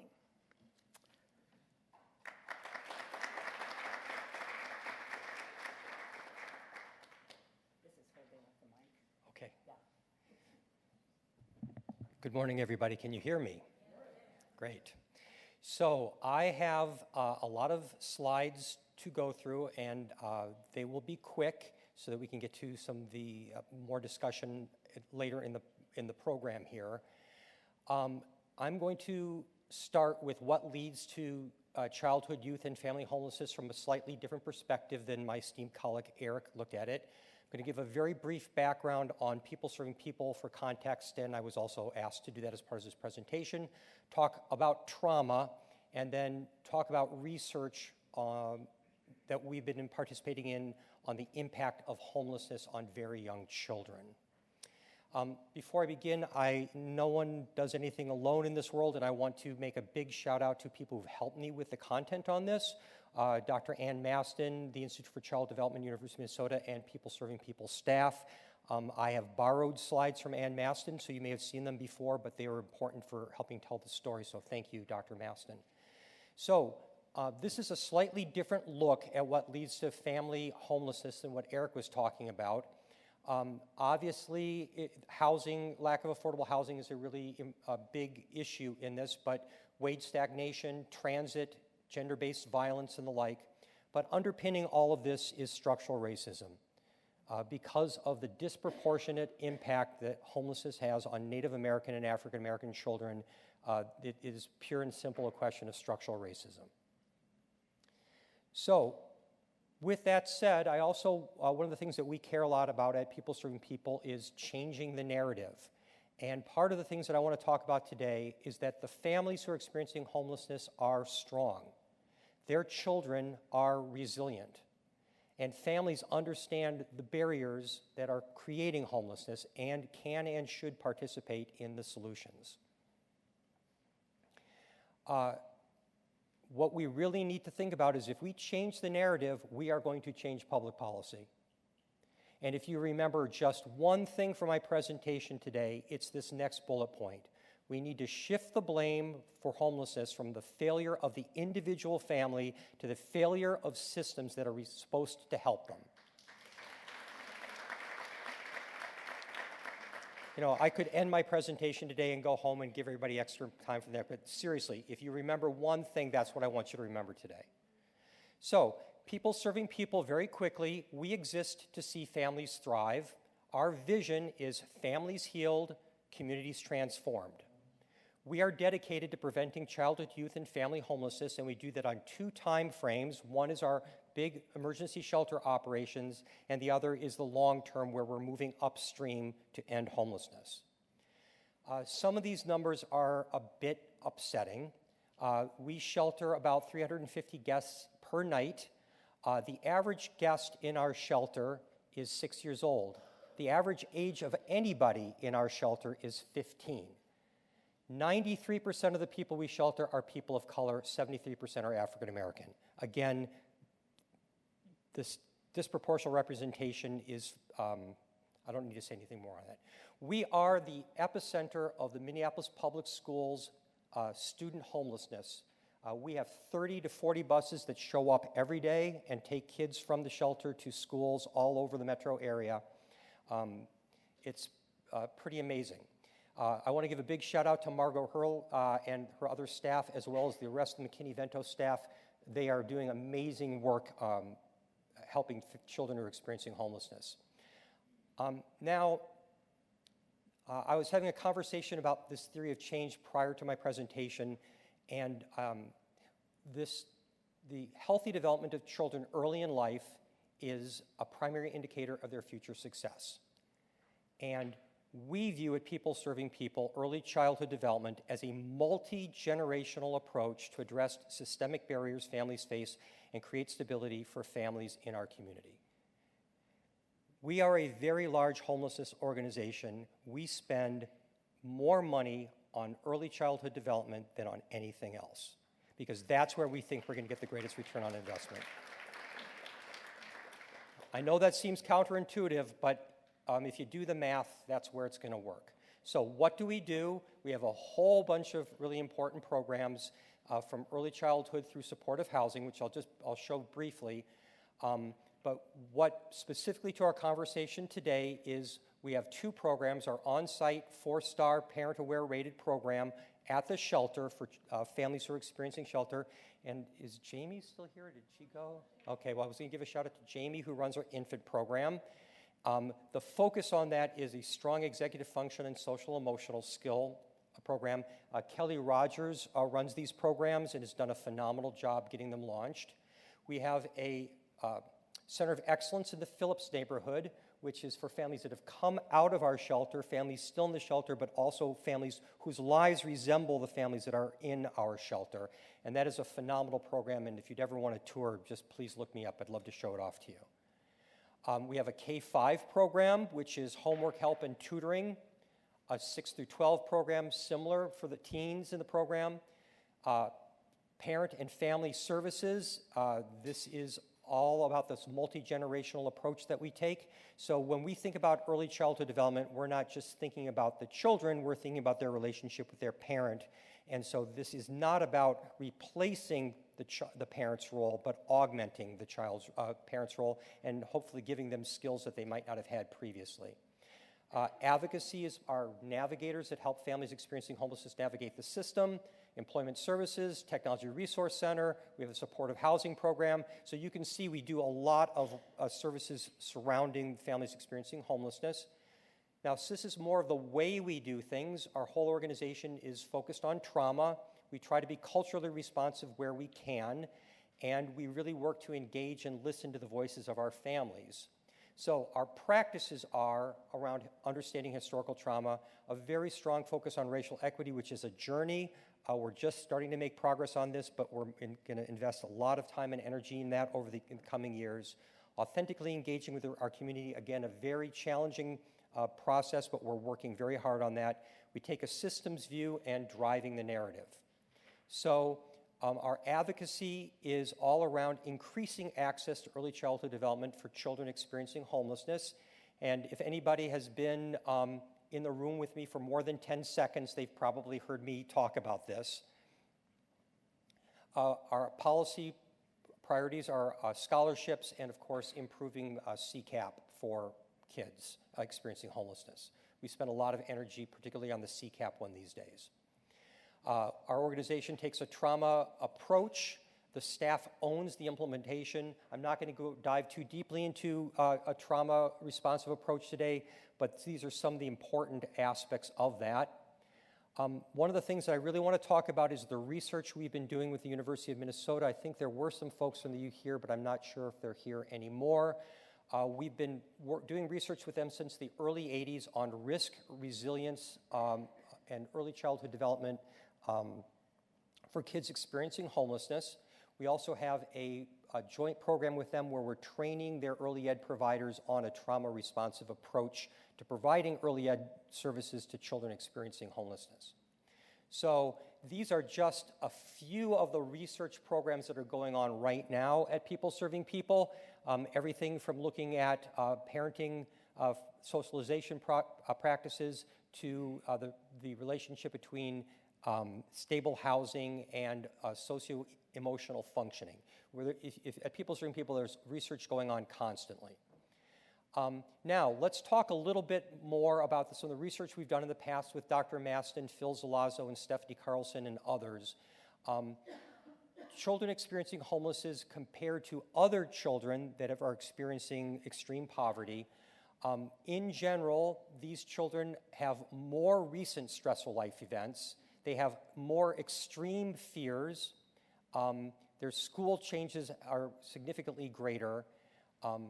Similar but more extreme levels of risk. Parents in general are expressing a lot more distress, and there is an intersection between child problems related to parent distress and risk. So this is a little bit different look at some of the data that Eric was talking about earlier. We're talking about as cumulative risk increases, behavioral problems and other challenges increase. And so we've got low education through exposure to violence. But what's interesting, the functioning of children experiencing homelessness varies greatly even within these risk levels. So that's a really important question, is why is that the case? Okay, why is there such a great variation in function? And some of the conclusion from the early work is homelessness indicates a high cumulative risk. There's a high risk for health, school, and behavioral problems.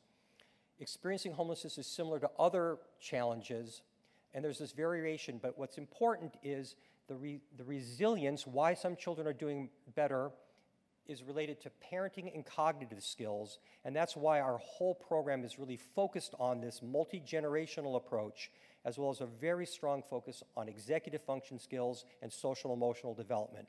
Literacy and numeracy is very important, but these social emotional skills and the resilience is what really can make a big difference for children who've experienced significant trauma. So just to give you a more indication of what Eric talked about earlier is the extreme negative impact that homelessness has on academic and other performance.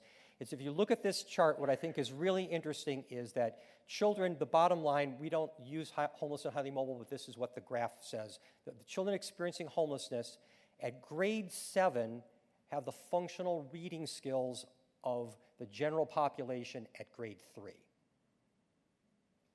I think that's a pretty sobering chart. But if you look at a huge study of all of children experiencing homelessness greater than 3,000, you can see the average is lower, but why is there this great difference? And that's really a lot of what the research we're looking at. So if we understand that there is a difference, what can we do to reduce that disparity? So math, similar type of issue. If you take a look at homeless and highly mobile, the HHM, compared to free and reduced, compared to the general population, again, homelessness has a devastating impact on children's performance. Now, again, 45% of homeless children show academic resilience, scoring in the normal range or higher in all tests. And we also know that homelessness and high mobility really, really reduces the growth rate in math, and and also has an impact on first grade reading skills here. So in conclusion, what I'd really like to talk about is the healthy development of children early in life is the primary indicator of their future success. So that's why at People Serving People, even though we're a homelessness organization, we are spending all of this time and money and resources and research on the relationship of the child and the parent, social emotional skills, executive function skills, because we think that's where we're going to get the greatest return on investment. We're not thinking that we're replacing the parent, we're augmenting the relationship with the parents, and that if we truly are interested in breaking the cycle of homelessness and poverty, this is absolutely necessary but not sufficient. Meaning if we don't make progress on this, some of the other things that we might be working on will not be effective. And then again, looking at this from a multi-generational approach, and as I said before, we passionately believe that if we're going to break the cycles of homelessness and poverty, we need to increase access to early childhood development for children experiencing homelessness. Thank you very much.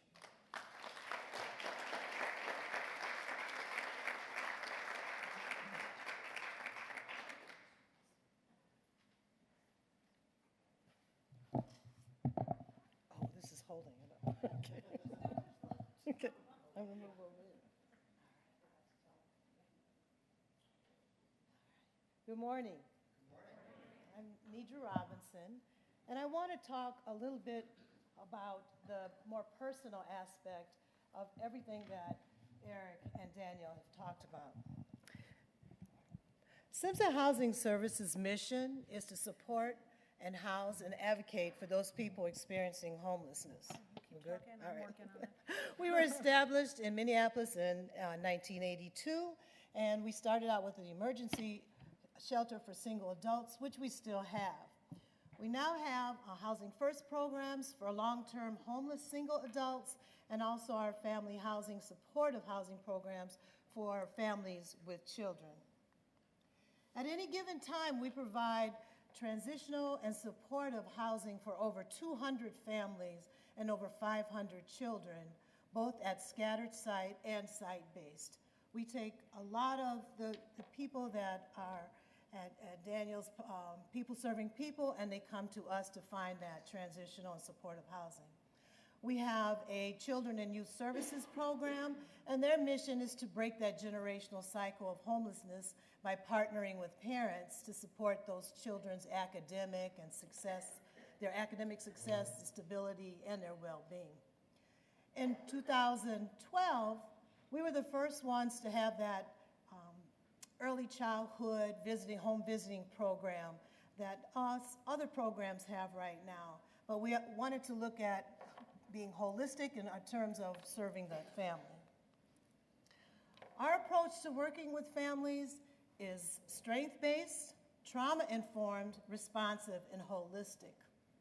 All of our parents in our programs are paired with and work directly with a family advocate who focus on locating and retaining stable and affordable housing, and also work on those personal goals that families might have related to financial stability, education, and employment. Our early childhood program uses a home visiting model and evidence-based curriculum to provide that strength-based family support and parenting education to promote healthy development for young children and their families. We have early childhood specialists who partner with our parents, and we assist them in establishing healthy and safe environments to ensure children are ready for kindergarten. We believe that a child being ready for kindergarten is a way for us to work toward that cycle of that academic difference between white families and families of color. Homelessness hurts infants and toddlers. Housing instability and homelessness, it comes in many different shades, and each of them is detrimental to our infants and to our toddlers. Study after study warns us that homelessness and housing instability has adverse lifelong effects on the health and well-being of children. Infancy is this age where a person is most likely to live in a HUD shelter. That's really sad if you think about that.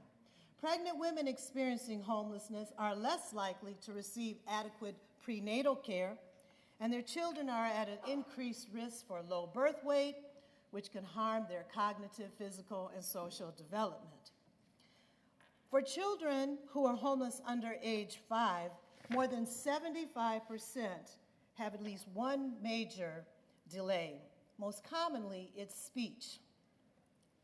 Children who are homeless and are living in poverty are more likely than their peers to have developmental delays, learning disabilities, and reduced academic achievement.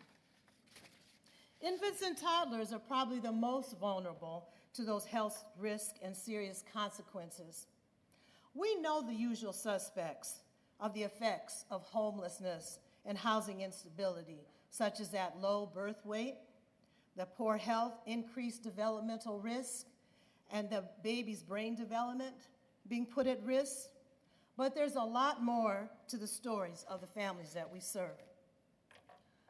Homelessness and housing instability go hand in hand with poverty. Family economic status often determines a family's life experiences as well as their opportunities. We talk a lot about trauma and trauma-informed care, but the stories of the families that we work with show us that trauma is real and the awful effects of that trauma is real. It can have serious effects on babies and toddlers in all areas of their development. They only have adults to care for them. So if the adult is not doing well, the child won't do well either. When parents are homeless and have housing instability, there are many distractions to keep them away from their children. They're stretched to their limit, trying to find a job or get their GED or find childcare or going to a food shelf or reinstate their children's insurance or fulfill the expectations that a system requires. There are times when these distractions can lead to unhealthy attachment, not because they don't love their child. They actually really love their children, but it's hard work. It's very hard work if we're looking at what it takes to live in poverty. But you know what? They do it. And we try to be there as a safety net to help them. One of the hardest things to deal with, or at least for me, is the violence that they encounter. We worry about our families living in an environment of violence and an environment that is not safe. We have a lot of situations of babies experiencing domestic violence even before we can hold them in our arms. There are times that the home environment is just not safe for our infants and for our toddlers. And we know that optimal social and emotional development for our infants and tots, they have to be in that safe and nurturing environment, knowing that there is someone there to care for them. But that feeling of safety and that safe environment can be compromised with the negative consequences of housing instability and poverty. Often our parents don't have realistic expectations for their babies. They've not had a positive parenting role model in their lives. They may think that a 3-month-old is actually hitting them when all it is their little arms flailing because they have no control. They actually think sometimes that their children are saying mama when they're almost newborn, but they're just babbling. They like to think that they can crawl or walk before they're physically able. And they always want them to be potty trained long before it's time. Our early childhood specialists work with parents to understand child development so that they have a better understanding of their child. With that better understanding of their child, that leads to more positive parent-child interactions. For many of our parents, infanthood is not that time that you can relish and enjoy all the milestones that babies as babies grow and develop, it's more of a time of struggling to meet the needs that they need for their children. Most new parents and parents of very young children have fears and doubts and worry about doing the right thing for their children. So think about that, adding the complexities and challenges of poverty and homelessness and housing instability to that. Our parents are not deciding what color to paint the nursery, there is no nursery, or which rocking chair or crib to buy. Our parents and families are not researching which stroller or transportation systems, I've heard them call, will best fit their needs. They're worrying about finding an apartment so that their baby is not born while they're in shelter. They're worrying about how are they going to get diapers? How are they going to get baby food? How are they going to get money to buy milk, even though they might have WIC? They're worrying about how are they going to get infant Tylenol, or keeping the lights on, or the heat on. What they're worried about has much deeper consequences for their children. By far, one of the highest mountains for us to climb is accessing childcare and instability in childcare. I know there's a system, but unfortunately, it doesn't really work for many of our families. Key word there is system. And Daniel, you talked about that. The need for immediate access is what they need. They need immediate access to high quality. They need 24-hour care. They need trauma-informed care. They need transportation to child care. They need to be able to have care for their other children when they're pregnant. And they need to be able to have child care when they have to go to the psychiatrist or psychologist. To me, child care is by far the easiest system we can fix that would make a difference in the lives of our infants and our toddlers and their families. We tend to think that a system is there to fix everything, but the systems that are in place now, which our families have to access, have the opposite effect many times of what they're supposed to do. Infants and toddlers don't know that they're experiencing homelessness or housing instability or that they're living in poverty. They live the life that they're given. But we do. We know what they're living, and it shouldn't be acceptable to any of us. I read a quote not long ago that really touched me. It said, "A child's shoulders are not built to bear the weight of their parents' choices." Infants and toddlers have teeny tiny shoulders, and those shoulders can be broken by the weight. Our families don't need pity, they don't need judgment. They're the most resilient and strong people I have ever met. What they need is for their stories to be told so people can understand the truth.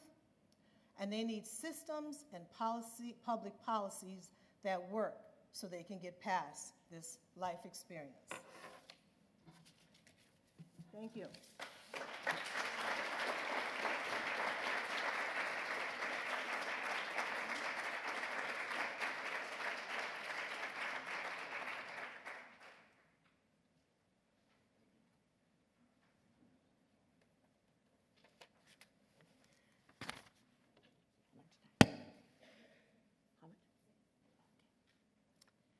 Well, I just want to say thanks, first of all, to Eric, Daniel, and Nidra for giving us this insight at a general level, at a specific level, and certainly at an emotional level.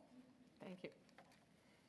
I've got one more slide that I'm going to do that's about public policy, and before I do that, I want to say that there won't probably be any time, or maybe one question or two, but we may be, this topic is so important for us that we may be doing another session on housing, and we hope in our next, because we were trying to get out as much information as we could this time, as a basis. And then next time, we hope we'll have a little bit more time for questions from you all. So write them down on your cards and take them home and bring them back. So the last slide here from elders is working on the policy goals that we would have, considering all the information. And these are very, very general ones, and we need to work on them more. But this is our beginning. First of all, the priority in housing, with the above criteria that I talked about before, really needs to be focused on infants and toddlers. We need to further subsidize daycare to encourage providers to participate while being able to have a successful business. And I forgot the word infant daycare, because that's the critical one, the one that's the most expensive. So we need to find some way to make the business model work for those providers to keep them in the system. We also need to, unfortunately, even in Minnesota, we need to eliminate formal and informal redlining in terms of housing. And we need to work on eliminating long waiting lists for housing. And we need to, the last one there is we need to separate, this is just one small piece, but we need to work on separating eviction notices by responsibility. So is the responsibility from the landlord, or is it from the individual that is being evicted? Because eviction is often a precursor to additional or beginning homelessness. So those are some beginning policy goals to be working on, and we'd appreciate any kind of input that anybody has for that. I also want to do a quick shout out to Tom Scott, who's been really helpful to me in focusing, and the rest of our elders, and focusing on housing as really important to children. So thanks, everybody. Is there time for a couple? No, okay. I'm scared to touch the microphone. We unfortunately do not have time for questions, but do write them down. We will be coming back to this in the future. It's such an important topic. We're just going to spend our last few minutes here having some updates. The first coming forward is a social work alumni from the University of St. Thomas, Stephanie Hoganson, who's here from Minnesota Management and Budget, speaking for the Children's Cabinet.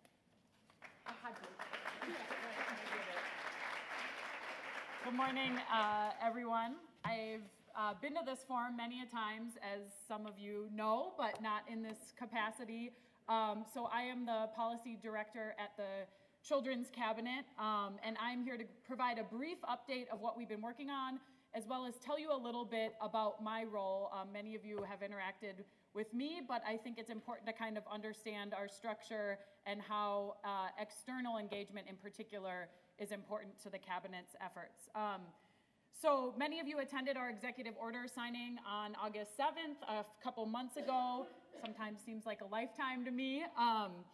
But since then, we have started convening our interagency action teams focused on childcare and early education, housing, mental health, and those action teams are comprised of interagency teams from, most of them have 5 to 10 even representations from state agencies trying to tackle various issues related to each of those categories. And the goal is around results-based accountability in outcome areas. So we will have a specific measure for each action team that we will be tracking in order to look at our progress, while also understanding that the approach to this work has to be around a whole family, whole system approach. So what we just heard related to housing is going to be critical to our work, and understanding that our action level goal in housing will be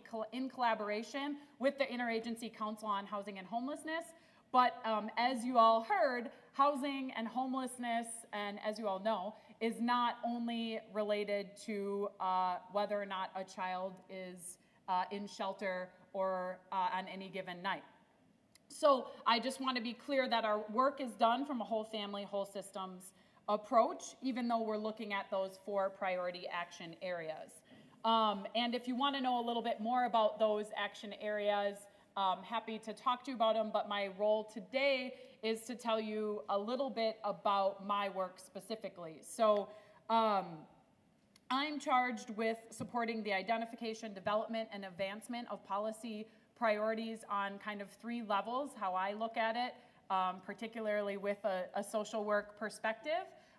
So programmatic, so what are the programs that the state agency implements, typically through federal and state and sometimes local grant or other dollars, and how can we make sure those policies support children and families from a whole family, whole system approach with particular attention to our 4 priority areas.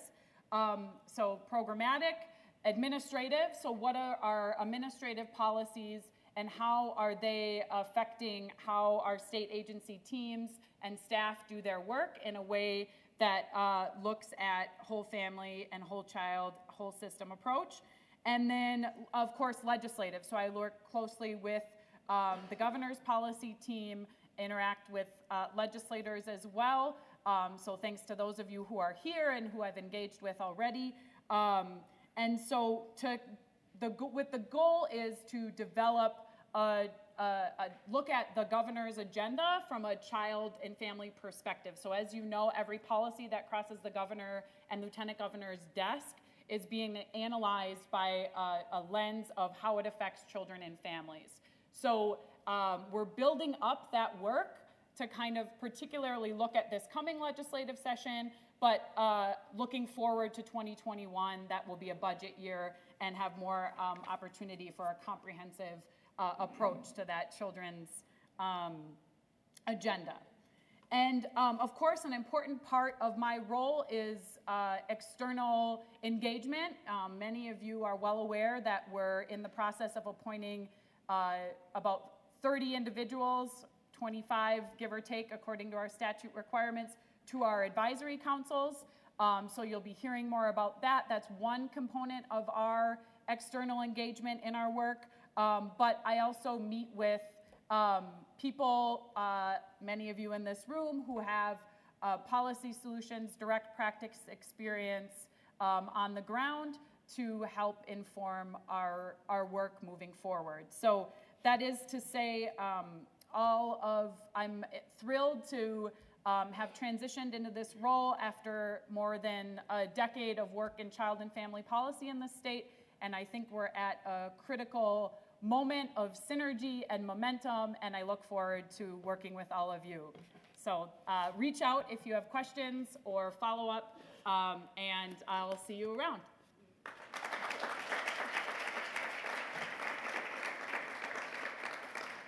Thank you, Stephanie. Coming up next is, I feel like there should be some big wind up as people come down this side, is Amanda Varley coming with an update on the preschool development grant. I'll work on my delivery. Thank you. Thanks so much. I'm not going to touch the mic. But, so again, my name is Amanda Varley. I work at the Minnesota Department of Education on the Preschool Development Grant. And I'm going to do a very quick reminder of what the Preschool Development Grant is. But it is a one-year planning grant from the federal government that is a partnership between education, health, human services, and the Children's Cabinet that is working on how to more efficiently align our early childhood system. And it focuses on children and families who are facing racial, geographic, and economic inequities. So how we went about the Preschool Development Grant was we did a collaborative process conducting both a needs assessment and a strategic plan, and partnered with 10 different community organizations to do a community-based needs assessment and strategic plan. There were also a number of other activities that were a part of the Preschool Development Grant. And so that centerpiece is the community-based needs assessment, but then there are a number of other projects that contributed to the overall needs assessment. Overall, just some quick findings as I talk about next, our strategic plan and then the renewal grant, is that we found that, and none of this will surprise you all, I don't think, but in the needs assessment we found that Families really need a fully functioning system that's holistic and addresses the interconnection of issues that are woven throughout their lives. They need assistance in accessing childcare, as well as housing, transportation, employment. They also need a supportive system that facilitates choice and agency for families, particularly based on the needs of diverse communities and individual families. We need to trust community-developed solutions. And then also we need better ways for families and those working with families to access information. And this includes coordination of data sharing and eligibility so we can better coordinate services. This graphic with a little bit more information is available on our website too.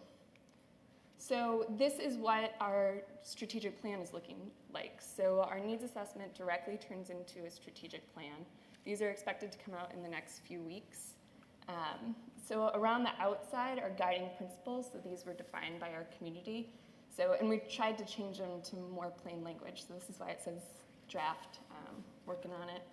So, and this goes to a lot of what we heard from community. A system needs to be geographically responsive, everything is connected, so this is intersectionality, whole family centered, trauma informed. Agencies need to work together towards common goals. And then there also needs to be belonging and racial equity. So the strategic plan, like I said, will come out in a few weeks. I'm keeping this quote on here of, a lot of these intersect, you can't have one without another, and our graphic designer couldn't figure out how to make it all one, but also connected. And then finally, we're applying for a renewal grant right now as well. So the renewal grant application is due on November 5th. And it's going to be up to $10 million annually for 3 years. It will have the same principles as the planning grant, where it's a partnership between education, health, human services, and the children's cabinet. And what we're applying for within that is supporting better cross-agency coordination and data sharing so we can better coordinate eligibility and services for children and families. Supports for families for better navigating and getting access and direct referrals to services, investing directly in communities, and then also there'll be a strong evaluation and community engagement components as well. So that is it. Our website, we're trying to get information as it comes out on there as fast as possible, and like I said, the needs assessment and strategic plan will be finished in the next few weeks. And then communities will be going back out to share out that strategic plan the end of November and December. So, and we're happy to share it with any organization you want us to as well. So, thank you.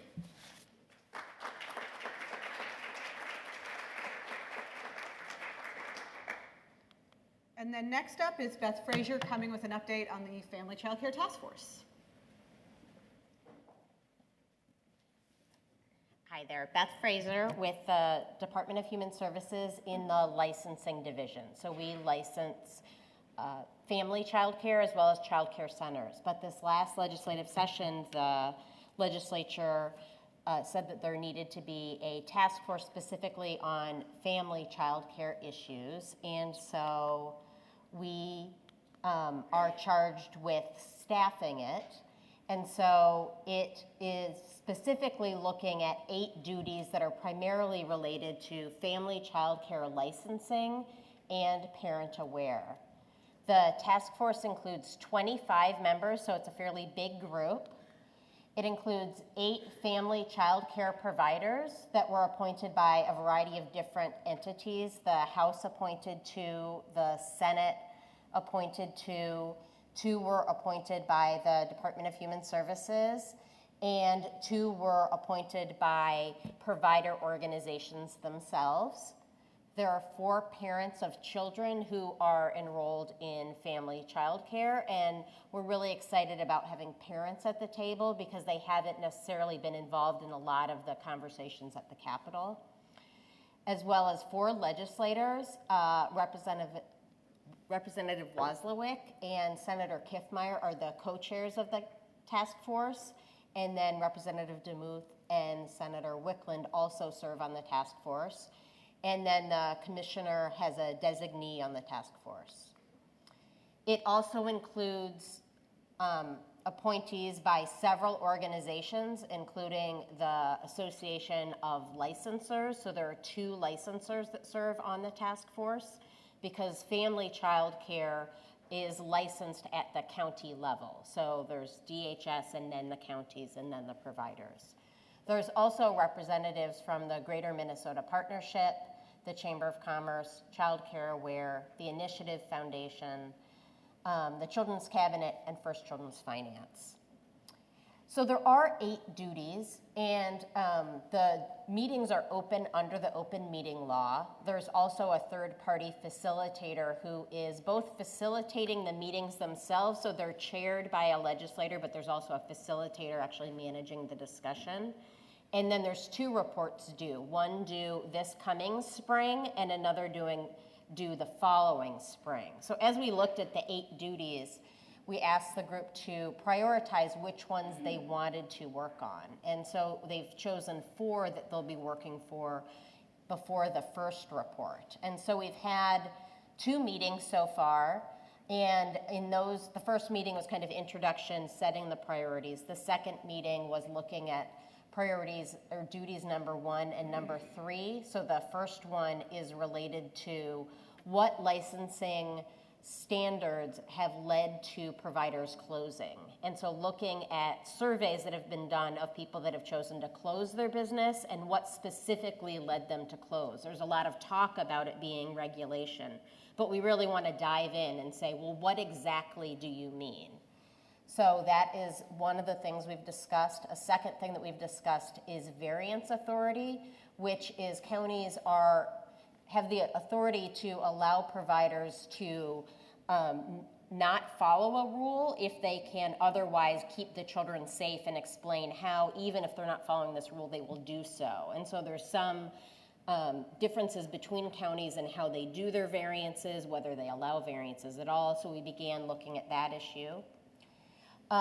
We've set the rest of the meetings between now and session, and so we have one coming up on Tuesday, November 12th, at which we'll be looking at improving licensing, specifically looking at things that have been done in other states related to abbreviated inspections based upon a statistical model that shows that if you look at these 10 things, the provider will be in compliance with everything.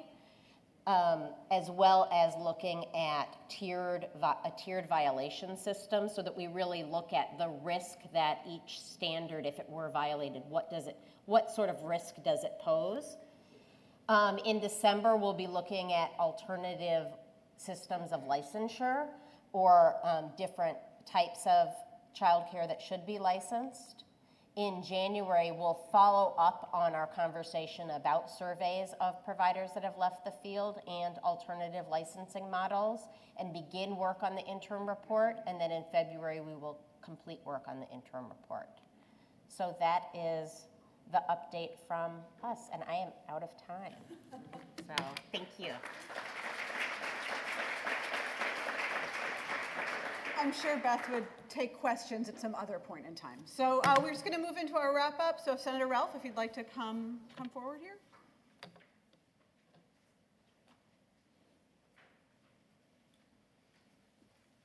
I don't know. Wow, a lot of information to absorb. I think all of these agenda, or shall we say directions that we're working on are important.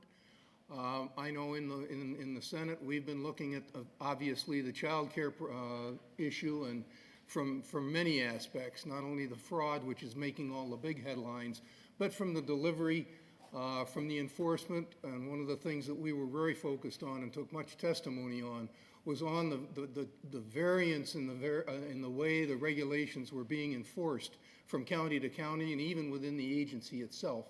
And so I think that this task force that's been set up is going to move miles and move large stones out of the way to see if we can't get down to something that is going to help this daycare problem, this providers leaving, because they're leaving. And there's many reasons for it. I'll be meeting next month with the Tri-County Human Services Directors in Stearns, Benton, and Sherburne counties on this very issue. So I want to thank you all for being here, despite the weather, and enjoy the rest of the week, and thank you for coming. And I too want to say thank you. I want to especially thank Catherine Hill, Dr. Catherine Hill, and the Schools of Social Work and Education, but especially Catherine. Can we all please give a round of applause to our hosts? And would the members of Elders for Infants and Dr. Chris Subramanian and Melanie Hazlip with my office please stand and just be recognized for your work. Chris is already standing. But if you're a member of the Elders for Infants, can you please stand? Many of our elders are not really in the room, but they've been such amazing partners along the way for this work. I especially want to call out Mary Kay Stronach, who's been pushing for housing to be a topic for us to address for so long, and such an important issue. And I guess it seems to me, as I hope it does to you as well, that there's an increasing focus on early childhood, but especially on the needs of infants and toddlers in our state. And let's keep on doing that and keep on pushing it together. Thank you so much again. We are all adjourned. Thank you. I think we're all done. Oh, perhaps not. Sorry. Don't forget your umbrellas.